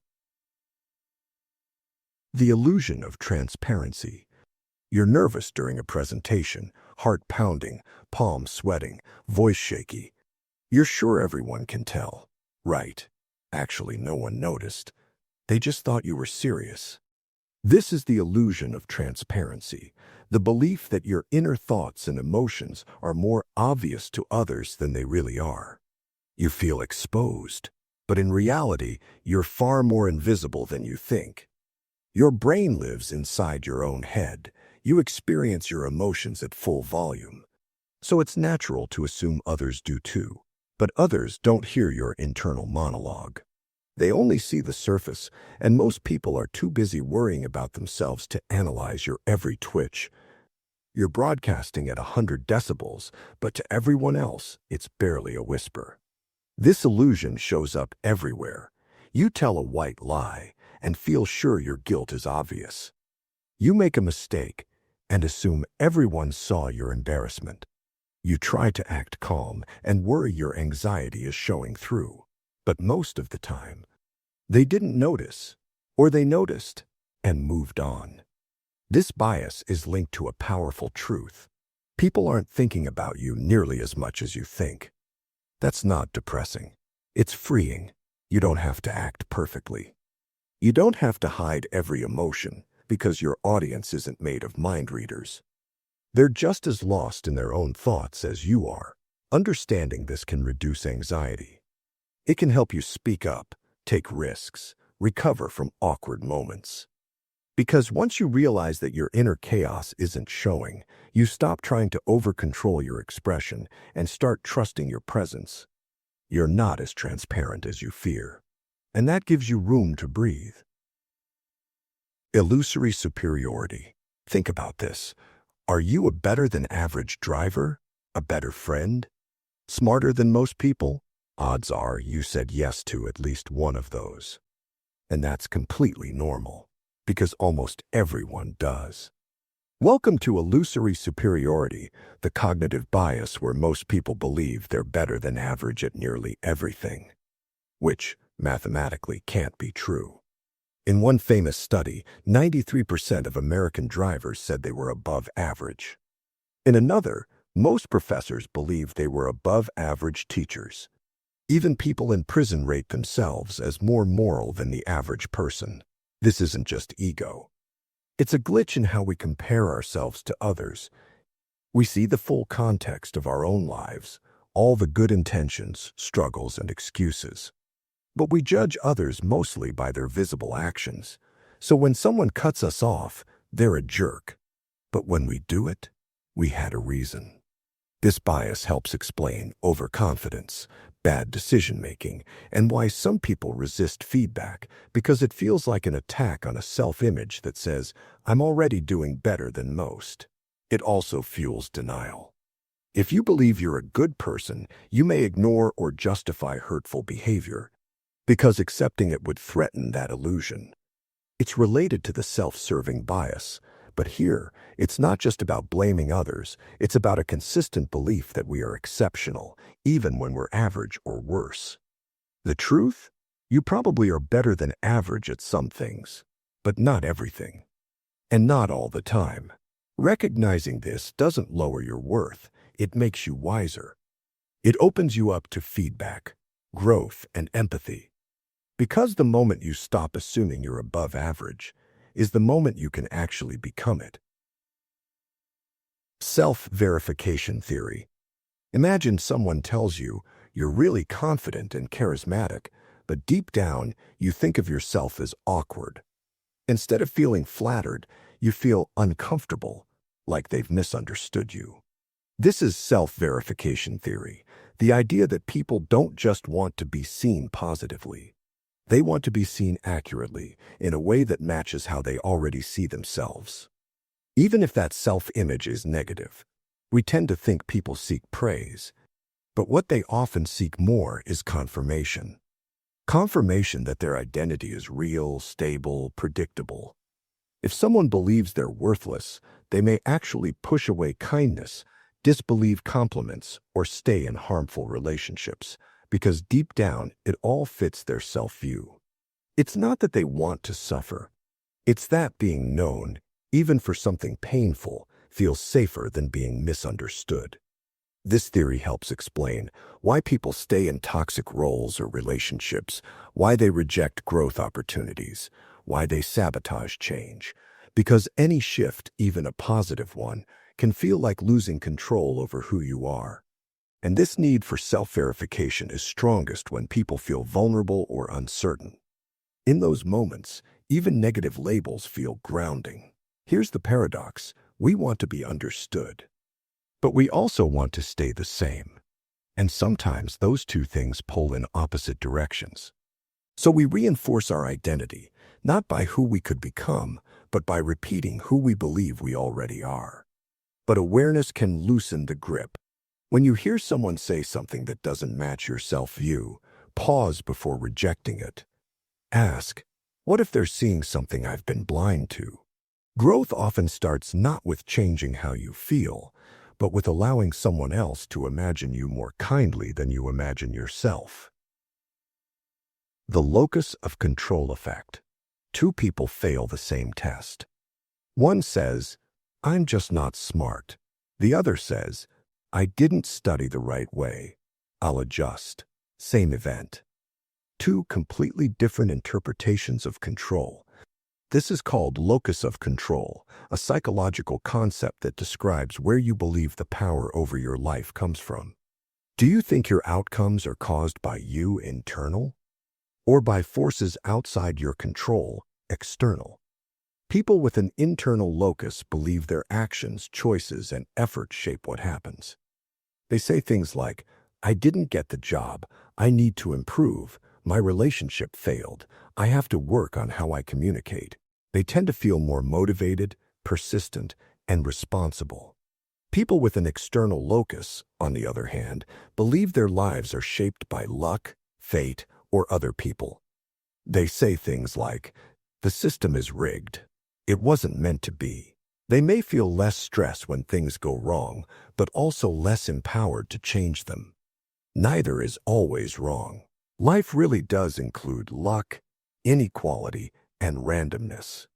But the balance matters. Too much internal control can lead to guilt and self-blame.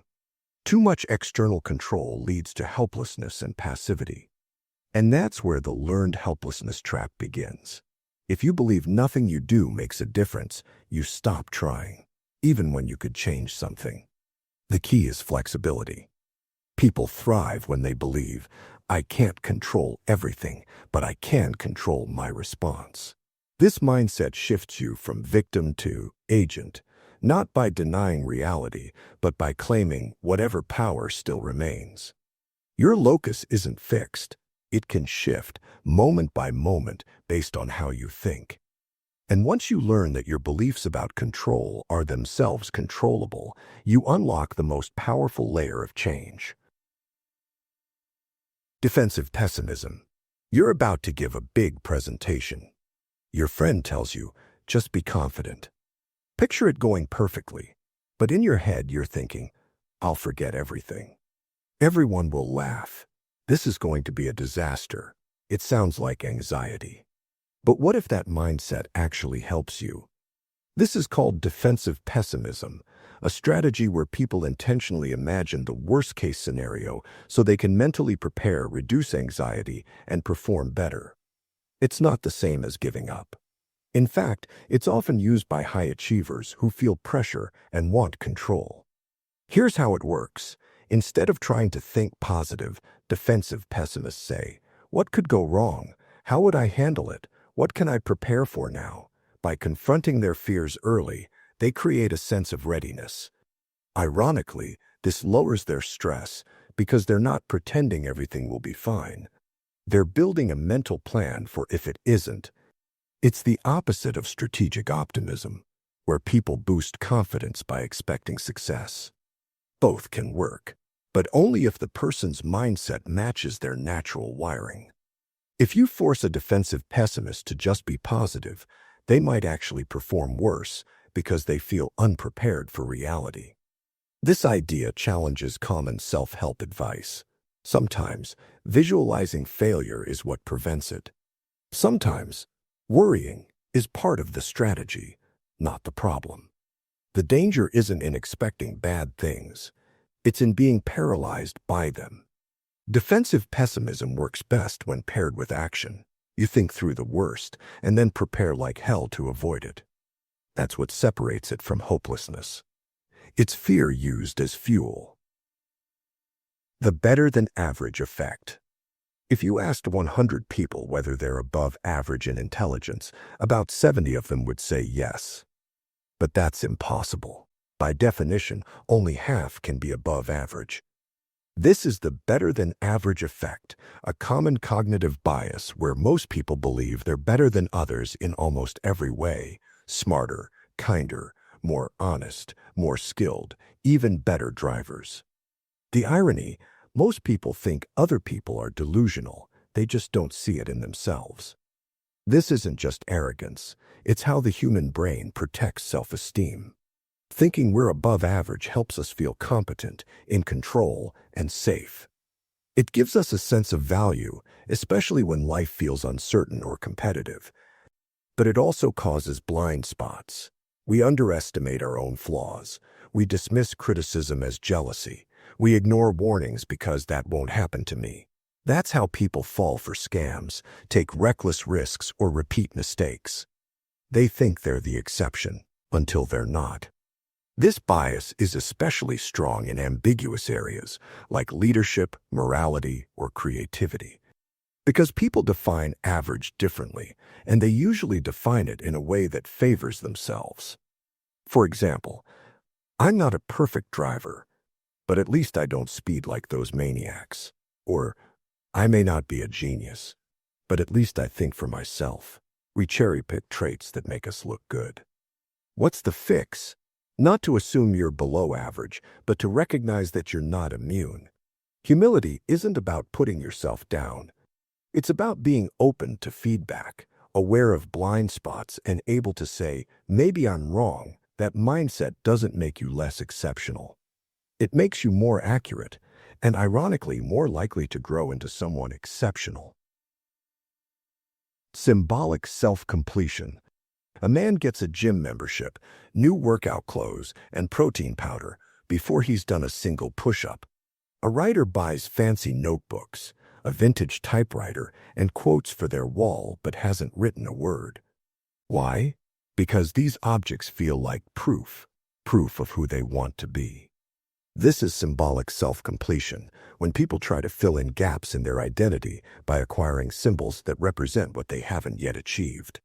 Humans crave a coherent self-image. When there's a disconnect between who you are and who you want to be, it creates tension. Rather than fixing it by action, your brain finds shortcuts. So instead of becoming a real entrepreneur, you buy business cards. Instead of mastering a craft, you collect the tools of the craft. It's not just laziness, it's psychological compensation. Advertisers exploit this constantly. Dress like success, live like a creator, think like a CEO. We're sold the image, not the substance. And because it feels good, because it temporarily closes the identity gap, we keep consuming the symbols instead of building the skills. This doesn't just happen with careers. It happens with relationships, spirituality, even morality. A person buys books about mindfulness and never meditates. Someone posts daily about kindness while treating others harshly. A couple wears matching rings but avoids real intimacy. The symbol replaces the struggle. But here's the trap. These symbols can become a false sense of progress. The more you decorate the identity, the less urgency you feel to live it. Real self-completion doesn't come from signals. It comes from small, consistent action that slowly makes the image real. Self-categorization theory. I'm an introvert. I'm a creative. I'm not like other people. These aren't just personality quirks. They're identity shortcuts. Self-categorization theory explains how we constantly put ourselves into groups and types to make sense of the world and to decide how we should behave. You don't just have a personality. You have a mental label for yourself, and that label comes with rules. Imagine you walk into a room of strangers. Instantly, your brain searches for signals. Are these people like me? Where do I fit? What version of me should I become? You might act differently if you're around artists versus athletes, engineers versus activists, adults versus children. This is identity as context. We shape ourselves based on who we think we are in this group. And the stronger you identify with a group, the more it can override individual beliefs or behaviors. That's why people can do things in crowds they'd never do alone. or why someone adopts all the traits of a political group, even ones they used to oppose. They're not always following logic. They're following the rules of their category. This explains why labels feel powerful. They simplify life. They reduce uncertainty. They give you a script, but they also trap you. When you say, "I'm just this kind of person," you stop exploring other versions of yourself. You shrink into a role, even if you've outgrown it. Categories are tools, but they're not cages. You're allowed to shift, evolve, and change groups. In fact, that's how real growth happens. When you realize the group doesn't define you, you do. The Proteus effect. Put on a suit, and you act more confident. Wear a hoodie, and you slouch. Make your video game character tall, fit, and attractive, and you suddenly talk with more authority in the chat. This is the Proteus effect. When your appearance, even a virtual one, alters how you think, feel, and behave. Named after the Greek god who could change form, this effect shows how our identity shifts based on how we look or how we think we look. In one famous study, researchers gave people avatars in a virtual world. Some were tall, others short. Some looked fit, others overweight. The results? People with taller avatars were more assertive. People with more attractive avatars were more outgoing. Even though they knew it wasn't real, their behavior changed anyway. The illusion had psychological power. This doesn't just happen in games. In real life, too, clothes, posture, mirrors, photos, even lighting can subtly shift your self-perception. You become what you think others see. And that changes what you say, how you act, and how much you trust yourself, the disturbing part. It works even when the image is false. A person who wears glasses for style might actually perform better on an IQ test. A person in a lab coat might focus better just because they feel smarter. Your brain doesn't always wait for truth. It runs on symbols. This effect can trap people too. If you see yourself as unattractive, small, or powerless, you might behave in ways that reinforce that belief. And then others react to that behavior, which feeds the cycle. But awareness breaks the illusion. You're not stuck with one identity. Change the costume, and sometimes the role follows. The reflected appraisal theory. What if your self-image isn't really yours? What if it's a reflection of how you think other people see you? This is reflected appraisal theory. The idea that you form your sense of self based on how you believe others judge you. Not how they actually judge you, but how you imagine they do. A child sees their parents smile when they sing, so they believe, "I'm a good singer." Another hears sighs when they ask questions and begins to think, "I talk too much." These aren't conclusions from deep thinking. They're emotional inferences based on feedback, real or imagined. You build your identity by mirroring the reactions of others. This explains why someone can be brilliant but feel stupid, lovable but always afraid of being annoying. If the people around you treated you as forgettable, difficult, or weak, you start to believe that's who you are, even if it's not true. And because we're social creatures, we internalize those reflections so deeply that they feel like facts. This also explains the power of presence. Being around people who see the best in you can pull forward a version of yourself you didn't know existed. While people who always expect the worst often get it because you unconsciously conform. It's not just self-esteem, it's relational identity construction. The danger is when your self-worth depends on imaginary mirrors. You shrink yourself, censor your truth, and stop taking risks because you're afraid of a judgment that might not even exist. But you can choose new mirrors. You can learn to ask, is this who I really am? Or just who I think they think I am? Confirmation bias. Have you ever Googled something like why intermittent fasting is good instead of just, does intermittent fasting work? That's confirmation bias in action, the psychological tendency to seek, favor, and remember information that supports what you already believe, and ignore or reject what doesn't. It's not a flaw in some people. It's how all human brains work by default. Imagine your brain like a courtroom. But instead of being a fair judge, it's more like a defense lawyer, only collecting evidence that helps its current case.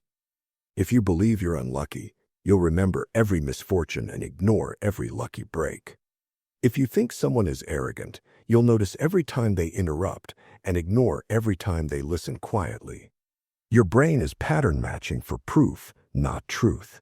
The problem, this creates belief bubbles. You start building a mental echo chamber where every new piece of information just reinforces the same idea. Even contradictory facts get twisted. You might dismiss them, reinterpret them, or question the source.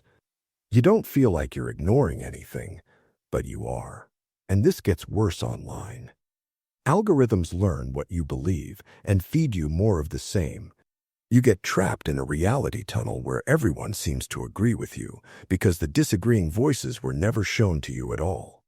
You become more certain, more extreme, and less curious without realizing you've stopped thinking critically. But there's a way out. Train yourself to look for disconfirming evidence.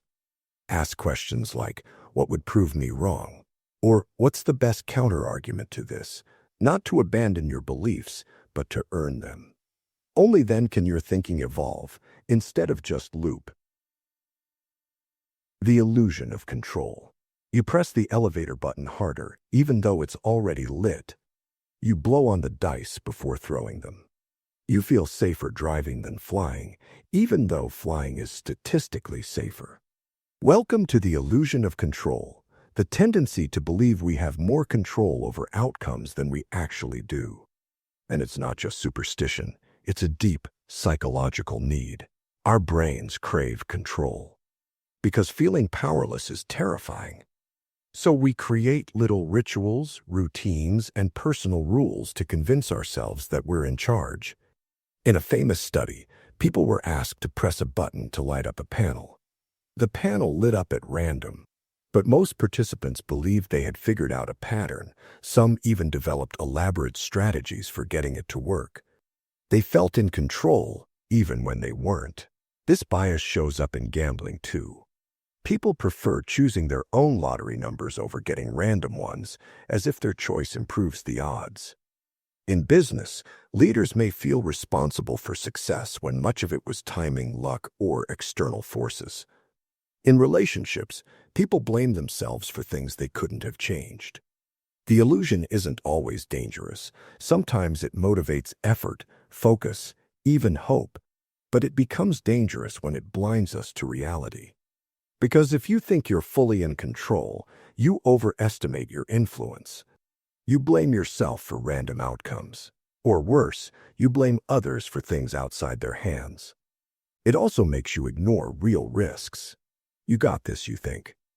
Until the system fails and you realize you were never really holding the wheel.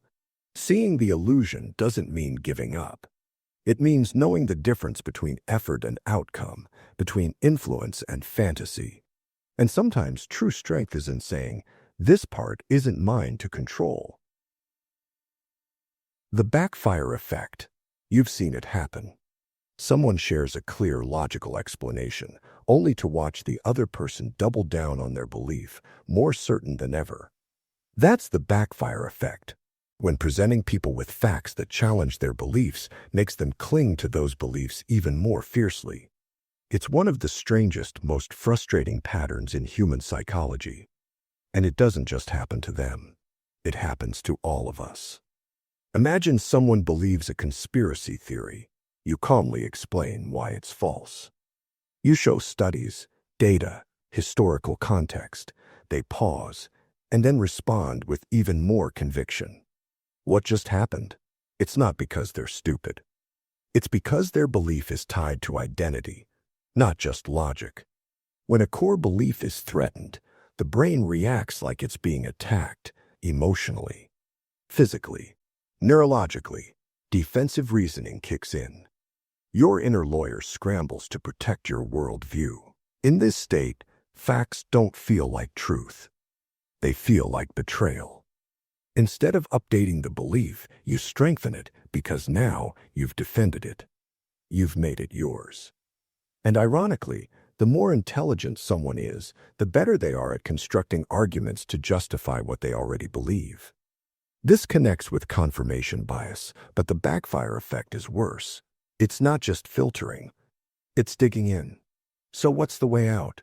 Not confrontation, not fact-dumping. Instead, curiosity, questions, shared goals. People are more open when they feel safe, not when they're being cornered. If you want to change someone's mind, you can't just change the information. You have to change the context in which they feel safe enough to change it themselves. The curse of knowledge. Try explaining chess to someone who's never played. You say, "The knight moves in an L shape." They ask, "Wait, what's an L shape again?" You sigh. It's obvious. Just like this. But it's not obvious to them. And the fact that it feels obvious to you is the entire problem. That's the curse of knowledge. Once you understand something, it becomes almost impossible to remember what it felt like not to understand it. This bias makes you overestimate how clearly you're communicating. Because you can't unknow what you know. You forget how many steps you've internalized. You skip context. You use jargon without realizing it. You explain things to others at your level, not theirs. Teachers do it. Parents do it. Managers, writers, experts, engineers. In one study, participants were asked to tap out a simple song, like Happy Birthday, with their fingers. They guessed that listeners would recognize the song easily, but they were wrong. Over and over. Why? Because the tappers heard the melody in their head, but the listeners just heard disconnected knocks. The knowledge in the tapper's mind distorted their sense of how much others understood. The deeper the knowledge, the harder it is to explain, because understanding feels like intuition. And intuition can't be translated unless you consciously slow it down. This is why brilliant thinkers often struggle to teach, and why beginner-level explanations are often best written by someone who just learned it because they remember what was confusing. So how do you break the curse? Go back to when it didn't make sense. Ask what assumptions you're skipping. Translate concepts into analogies, stories, pictures. Get feedback from someone less familiar, not more. Because knowing something well isn't shown by how smart you sound. It's shown by how clearly someone else understands. The observer effect. You walk into a room full of people talking naturally. They don't notice you yet. Then someone sees you. Voices shift. Postures adjust. The mood changes. Nothing was said, but everything changed. This is a version of the observer effect. The act of observing something alters the thing being observed. It shows up in science, in psychology, in everyday life. In physics, it's most famously linked to quantum mechanics. To measure an electron's position, you have to shine light or interact with it, which disturbs it. You can't observe it without changing it. In psychology, something eerily similar happens. People behave differently when they know they're being watched. This isn't just about cameras or authority.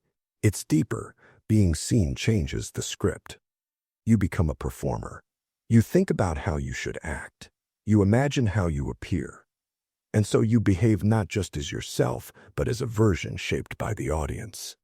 The Hawthorne studies in the 1920s found that workers' productivity increased simply because they were being studied, not because of any real change in environment. It wasn't the lighting. It was the attention. People weren't reacting to the experiment. They were reacting to being observed. This is why interviews feel different from casual conversation.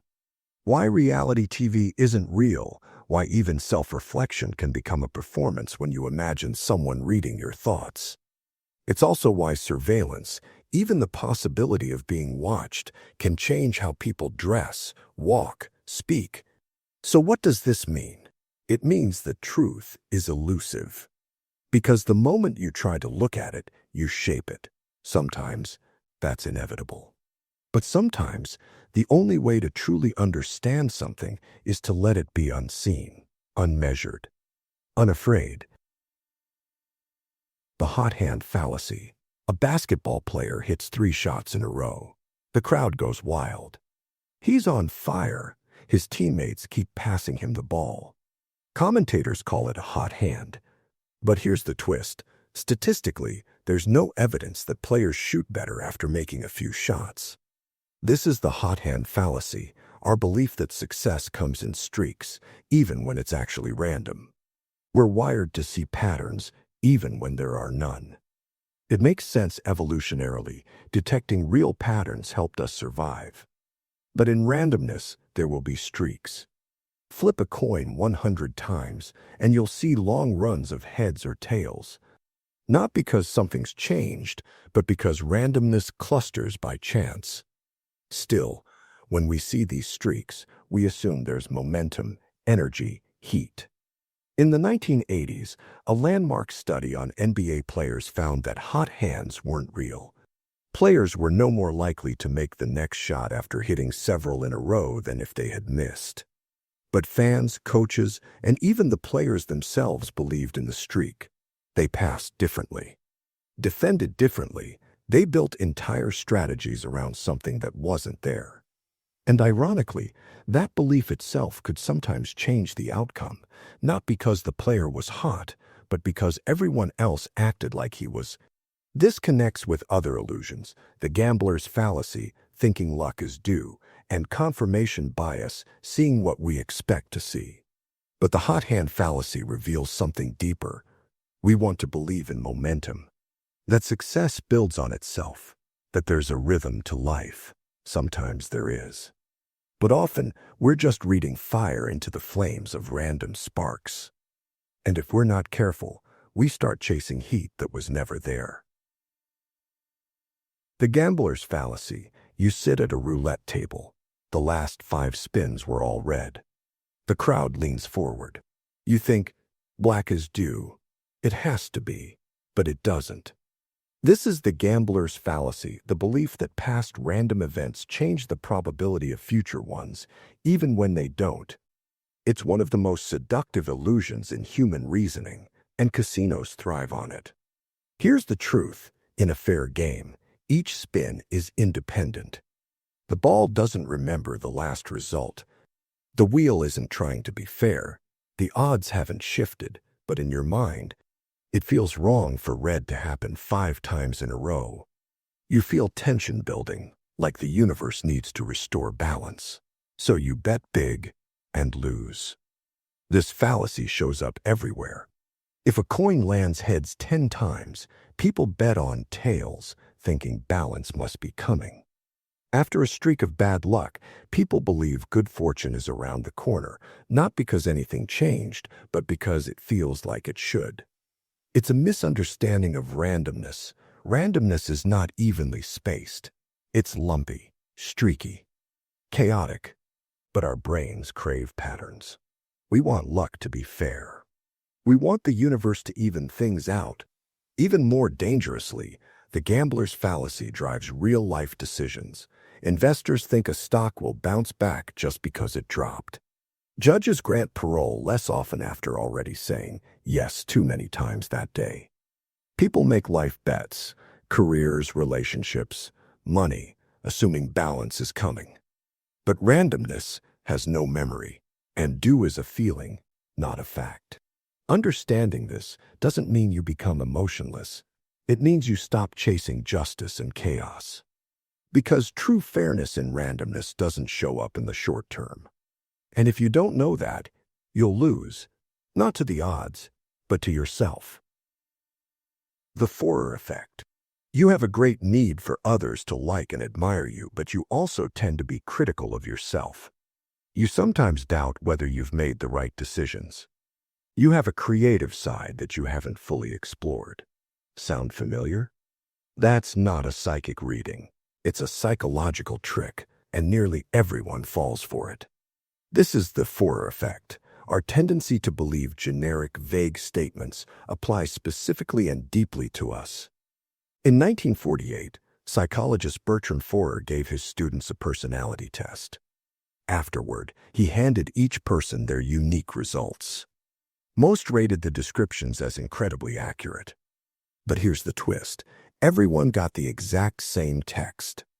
It was cobbled together from horoscopes and written in a way that felt specific but was actually so general it could apply to almost anyone. Why does this work? Because we're always interpreting. We look for meaning, especially about ourselves. And when something sounds introspective or flattering, we filter it through our own memories and insecurities. You are sensitive but strong. That could mean completely different things to a dozen different people and still feel true to all of them. We also tend to ignore the misses and highlight the hits. That's confirmation bias at work again. This effect powers horoscopes, fortune tellers, personality quizzes, even corporate assessments and online tests. It can be harmless fun, but it also opens the door to manipulation. Charismatic cult leaders, shady marketers, fake psychics, they all exploit this tendency. Make people feel seen without actually knowing anything about them. Because it feels good to be understood, even if it's an illusion. If a stranger describes you perfectly, ask yourself, could this apply to anyone? Because the more universal it sounds, the less it probably says about you, and the more it says about how we all crave identity, meaning, and recognition. System justification theory. Why do people sometimes fight to protect the very systems that exploit them? Why would someone in poverty oppose wealth redistribution? Why would a mistreated employee still believe their company is fair? Why would a citizen defend a government that abuses its power? This is the core of system justification theory, the idea that people are psychologically motivated to defend, justify, and rationalize the status quo, even when it harms them. It seems backwards, right? Shouldn't people resist unfair systems? But our brains crave stability and coherence more than fairness. Living in a world that feels rigged is unsettling. So instead of facing that discomfort, many people adjust their beliefs to make the system seem right. If they're rich, they must have worked harder. If I'm struggling, I probably didn't deserve better. That's just the way things are. It's cognitive dissonance relief. It's easier to believe the system is fair than to accept that it's broken, because that would demand action, conflict, and risk. This shows up everywhere. People blame victims instead of questioning laws. Employees blame themselves instead of bad management. Marginalized groups internalize stereotypes because believing the system is fair feels safer than admitting it's hostile. And the more threatened the system is, the more people double down to protect it, even those at the bottom. This isn't about stupidity or weakness. It's about psychological self-preservation. The system may be abusive, but it's familiar, and familiarity feels like safety. It's the same reason people stay in toxic relationships, because changing the story means facing a world without a map. Understanding system justification theory helps explain why social change is so slow, not just because of power at the top, but because of belief at the bottom. To escape it, people don't just need facts. They need hope for a better system and permission to stop justifying the old one. The availability cascade. You hear something once. It sounds strange.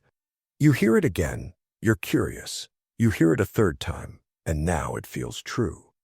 That's the availability cascade. It's how repetition creates belief, not through logic, not through evidence, but through the simple act of hearing it enough times. Here's how it works. Step 1. A statement, any statement, enters the public conversation. It might be false, misleading, or incomplete, but it's emotionally catchy or easy to understand. Step 2. The media, influencers, or even just your friends start repeating it. Not because it's verified, but because it spreads. Step 3. You hear it again and again, and something strange happens in your brain. The idea becomes available, mentally easy to recall. And your mind assumes if it comes to mind so quickly, it must be true. That's the cascade. Examples: crime is getting worse. Even if crime stats are dropping, you only use 10% of your brain. Totally false, yet widely believed. Vaccines cause autism, debunked 1,000 times, but repetition made it stick. It's not about intelligence. Even experts fall for it. Because your brain equates ease of recall with accuracy. The more something gets said, the more fluently it's processed, and the more familiar it feels. And familiarity feels like truth. This effect powers propaganda, advertising, and even memes. A single post can evolve into a movement, not because it's right, but because it's loud and repeated. And once enough people believe it, others join in, not wanting to be left out. The cascade becomes unstoppable. Escaping it requires a pause. Just because you've heard it 100 times doesn't mean it's true. Ask, where did this idea come from? Why is it being repeated? And who benefits if I believe it? The illusion of explanatory depth. Quick question. How does a toilet work? You probably feel like you know. You press a lever, water swirls. It flushes. Simple, right? Now explain it. In detail. What mechanism makes the water flow? How does it refill? Where does the waste go? Suddenly, your confidence crumbles. That feeling is called the illusion of explanatory depth, the belief that you understand something far better than you actually do. It's not just toilets. People think they understand how a zipper works, how helicopters fly, what gravity is, even complex systems like the economy, politics, or climate change. But when asked to explain, they realize their knowledge is just a surface illusion. This bias happens because we confuse familiarity with understanding. If we've seen something often, we assume we know how it works, but watching isn't knowing. Using isn't understanding. Psychologists demonstrated this effect in experiments. They asked participants how well they understood simple objects, then asked them to explain them step by step. Confidence plummeted. Why? Because most knowledge we carry is borrowed. We absorb fragments from society, TV, headlines, conversations, then weave them into a false sense of mastery. It feels like our knowledge, but it's often shallow, fragmented, or secondhand. This illusion fuels overconfidence. It's why people argue politics with certainty while understanding almost nothing about legislation. It's why we make decisions about health, education, and money based on vibes, not depth. And worst of all, we don't realize we're doing it. Want to escape the trap? Try this. Pick something you know. Now teach it, without using vague words. If you can't go deeper, you probably don't know it as well as you think. Understanding isn't having the answer, it's knowing what the answer requires. Belief, perseverance. Let's say someone tells you a lie, that drinking carrot juice cures cancer. You believe them. You tell your friends. You even feel hopeful. Later you discover it was fake. A hoax. No evidence. Totally debunked. And yet, a part of you still wants to believe. You hesitate. You think, well, maybe there's some truth to it. That hesitation is belief perseverance, your brain's stubborn tendency to cling to a belief even after it's been clearly proven false. This is not just denial, it's deeper. It's a psychological refusal to let go because your mind doesn't like erasing itself. Every belief you form becomes part of a network connected to your identity, emotions, habits, and memories. So when that belief is threatened, your brain doesn't just lose information. It feels like it's losing part of itself. This is why people continue to believe in fake news even after it's corrected. Cult members still trust the leader after a failed doomsday prophecy. You keep defending a bad decision even when the facts are stacked against you. It's not stupidity. It's structure. Your brain resists deleting what's already built. Even more disturbing, corrections can backfire. When presented with contradictory evidence, people don't just ignore it, they double down on their belief. They find ways to reinterpret, dismiss, or twist the truth so they can keep what they already believe. That's why facts don't always change minds, because the belief came first and the logic came after. To fight belief perseverance, you don't need more information. You need the willingness to be wrong. That's rare, because it's not just about changing a belief, it's about reconstructing your mental world. And most people won't do that. Not because they can't, but because they don't know they're inside the illusion. The familiarity backfire effect. Here's the paradox. When you try to debunk a myth, you might accidentally make it more believable. Imagine you say, no, the COVID vaccine does not contain microchips. Even though you're disproving it, your listener still hears COVID vaccine, microchip together again. And over time, that repetition makes it feel more true. That's the familiarity backfire effect, the strange way our brains use repetition as a shortcut for truth. We're wired to trust things we've seen before. It's a survival instinct. The more familiar something is, the safer or more accurate it feels. So when we repeat false claims to deny them, we accidentally help them take root. This is why conspiracy theories often go viral. Not because they're convincing, but because they're familiar. And once an idea is lodged in your brain, it becomes harder to extract, no matter how false it is. Even major institutions fall into this trap. Fact-checkers, media reports, public denials, all often reinforce the original lie just by repeating it. A headline like, "No, 5G does not spread COVID," still plants the association, 5G COVID. And that association sticks. Over time, people forget why they heard it. But they remember that they heard it, and that alone can be enough for belief. So how do you correct a false belief without repeating it? You focus on the truth, not the myth. Don't say, X is not true. Say, here's what's true about Y. Make the correct idea the center of attention, not the false one. Because every time you repeat a lie, even to deny it, you give it another breath. And lies don't need evidence to survive, just attention. The introspection illusion.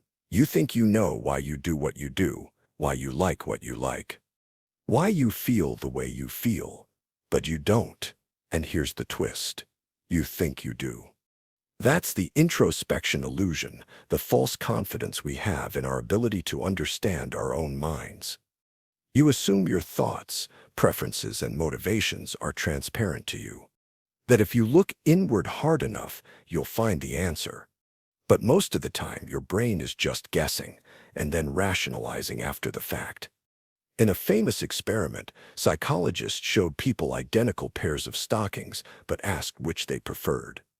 Most people picked the pair on the right, then confidently explained why. The texture is nicer. The color looks better. But all the stockings were literally the same. They didn't know why they made the choice, but their brain invented a reason to explain it. This happens constantly. You say, I bought this because it's a better product. But really, it was on the end of the aisle. You say, I was just in a bad mood today. But really, the lighting, the noise, your blood sugar, all played a role. And you didn't notice. What makes this dangerous is that introspection feels trustworthy. It feels like direct access to truth, but it's not. It's storytelling. You're not reading your mind. You're editing a script after the play is over. And the scariest part? You don't know you're doing it. You'll argue, defend your version, swear it's the truth. Because it feels like it, but it's not insight. It's illusion. If you want to really understand yourself, watch what you do, not what you think about what you do. Because your mind is a master of justification, but your behavior never lies. The illusion of mental causation. You think you move your hand because you decided to. You think you said something because you meant to. You believe your thoughts cause your actions. But what if they don't? What if the brain acts first and thought just takes credit? This is the illusion of mental causation, the eerie phenomenon where the mind believes it caused something after it already happened. Here's the trick. Your brain is always trying to tell a coherent story. So when something occurs around the time you had a thought, it assumes that thought caused the event, even if it didn't. Say you think, I should close the window, and just as you reach out, the wind slams it shut. You might feel like your thought had power, like you caused it. Or you think, I should call her, and your phone rings. It's her. It's just coincidence. But your mind links them. It craves control. In one famous experiment, participants moved a cursor on a computer. Sometimes the cursor moved slightly before they moved their hand because the system was rigged. Yet people still reported, I made that happen, because they thought the action and the effect followed. The closer in time two events are, a thought and a result, the more we assume one caused the other. This illusion is why people believe in telepathy, why rituals feel like they work, why superstitions survive. Your brain isn't detecting causation. It's constructing a story where you're in control. But you might just be watching yourself and then retroactively inventing a reason. You're not the author. You're the narrator, coming in late and confidently explaining what already happened. Metacognitive blind spot. You've probably met someone who's brilliant, sharp, educated, analytical, and yet completely blind to their own flaws. Maybe even more blind than everyone else. That's the metacognitive blind spot, the strange fact that the better you think you are at thinking, the less likely you are to see where your thinking goes wrong. Metacognition means thinking about thinking. It's what lets us notice our errors, reflect, and improve. But here's the catch. To notice a flaw in your reasoning, you have to reason correctly about your reasoning. That's like checking if your glasses are blurry while wearing the same glasses. If the tool you're using is broken, you won't see that it's broken. In one experiment, researchers asked people how biased they thought others were. Most people said, very. Then they asked, how biased are you? Almost everyone said, not much at all. But when tested, people showed just as much bias or more. And ironically, the people who scored highest on logic tests were more confident in their objectivity and less likely to adjust when shown evidence of their errors. They didn't just miss their bias, they believed they were immune to it. That's the metacognitive blind spot. The smarter you are, the easier it is to argue for your own illusion, to rationalize instead of reflect, to win debates in your head instead of questioning your assumptions. It's not stupidity that makes people wrong. It's overconfidence in their thinking. The real sign of intelligence isn't certainty. It's doubt. It's being able to say, I might be wrong, and mean it, especially when you're sure you're not. The bias blind spot. You can spot it instantly in others. That friend who always finds a way to blame someone else. That stranger online who argues in circles. That group that twists facts to fit their beliefs. You can see their bias clearly, but your own, invisible. That's the bias blind spot, the deeply human tendency to believe that other people are biased, but you are just being objective. Here's the eerie thing. Even when people learn about biases, confirmation bias, attribution errors, self-serving distortions, they almost always say, yes, I see how people do that. But they rarely say, I do that. This isn't denial. It's cognitive design. Biases operate below awareness. They're mental shortcuts you don't see working. So when you look inward, there's nothing to detect. You just feel like you're being fair. Meanwhile, from the outside, others can see your distortions clearly, because they're not inside your story. In one study, participants were shown arguments for and against a political topic. When the argument matched their views, they found it logical and well-reasoned. When it didn't, they called it emotional or unfair. Same arguments, different judgments. But here's the twist. Even when shown this pattern, people insisted they were evaluating fairly. It was others who were being irrational. This blind spot makes debates unproductive, fuels division, and prevents growth. Because as long as you believe you're objective, you won't notice when you're not. It's not enough to know that bias exists. You have to suspect it in yourself, especially when you feel most certain. That's the paradox. The smarter and more self-aware you are, the more likely you are to see your own blind spot, and the less dangerous your bias becomes. The theory of constructed emotion. For most of human history, we believed emotions were like weather. They came over you. You felt anger, or sadness, or fear, and those feelings told you something true about the world. Danger meant fear. Loss meant sadness. Injustice meant rage. But what if that was never true? What if your emotions don't reflect the world, but construct it?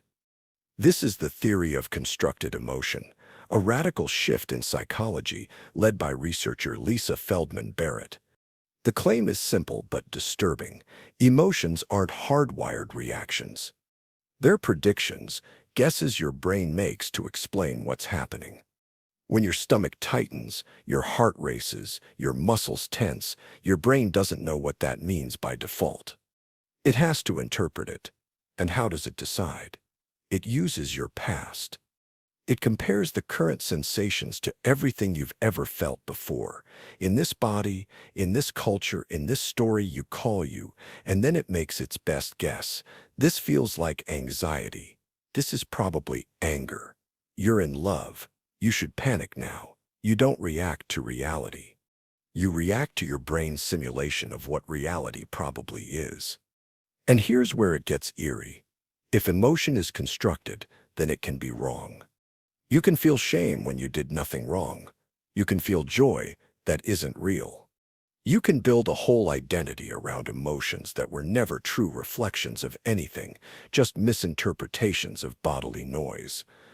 And yet, they shape your choices, your relationships, your entire worldview. But there's a strange kind of freedom here, too. Because if emotions are constructed, then they can also be reconstructed.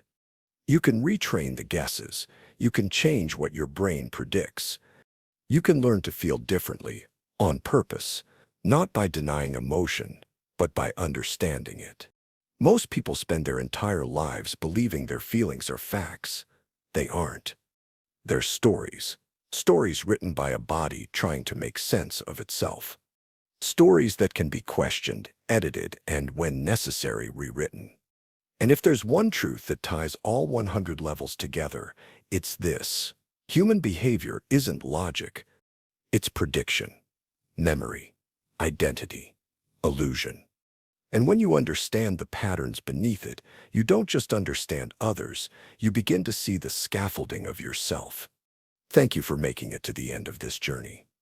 If this changed the way you see yourself or the world, leave a comment and let us know which level hit you the hardest.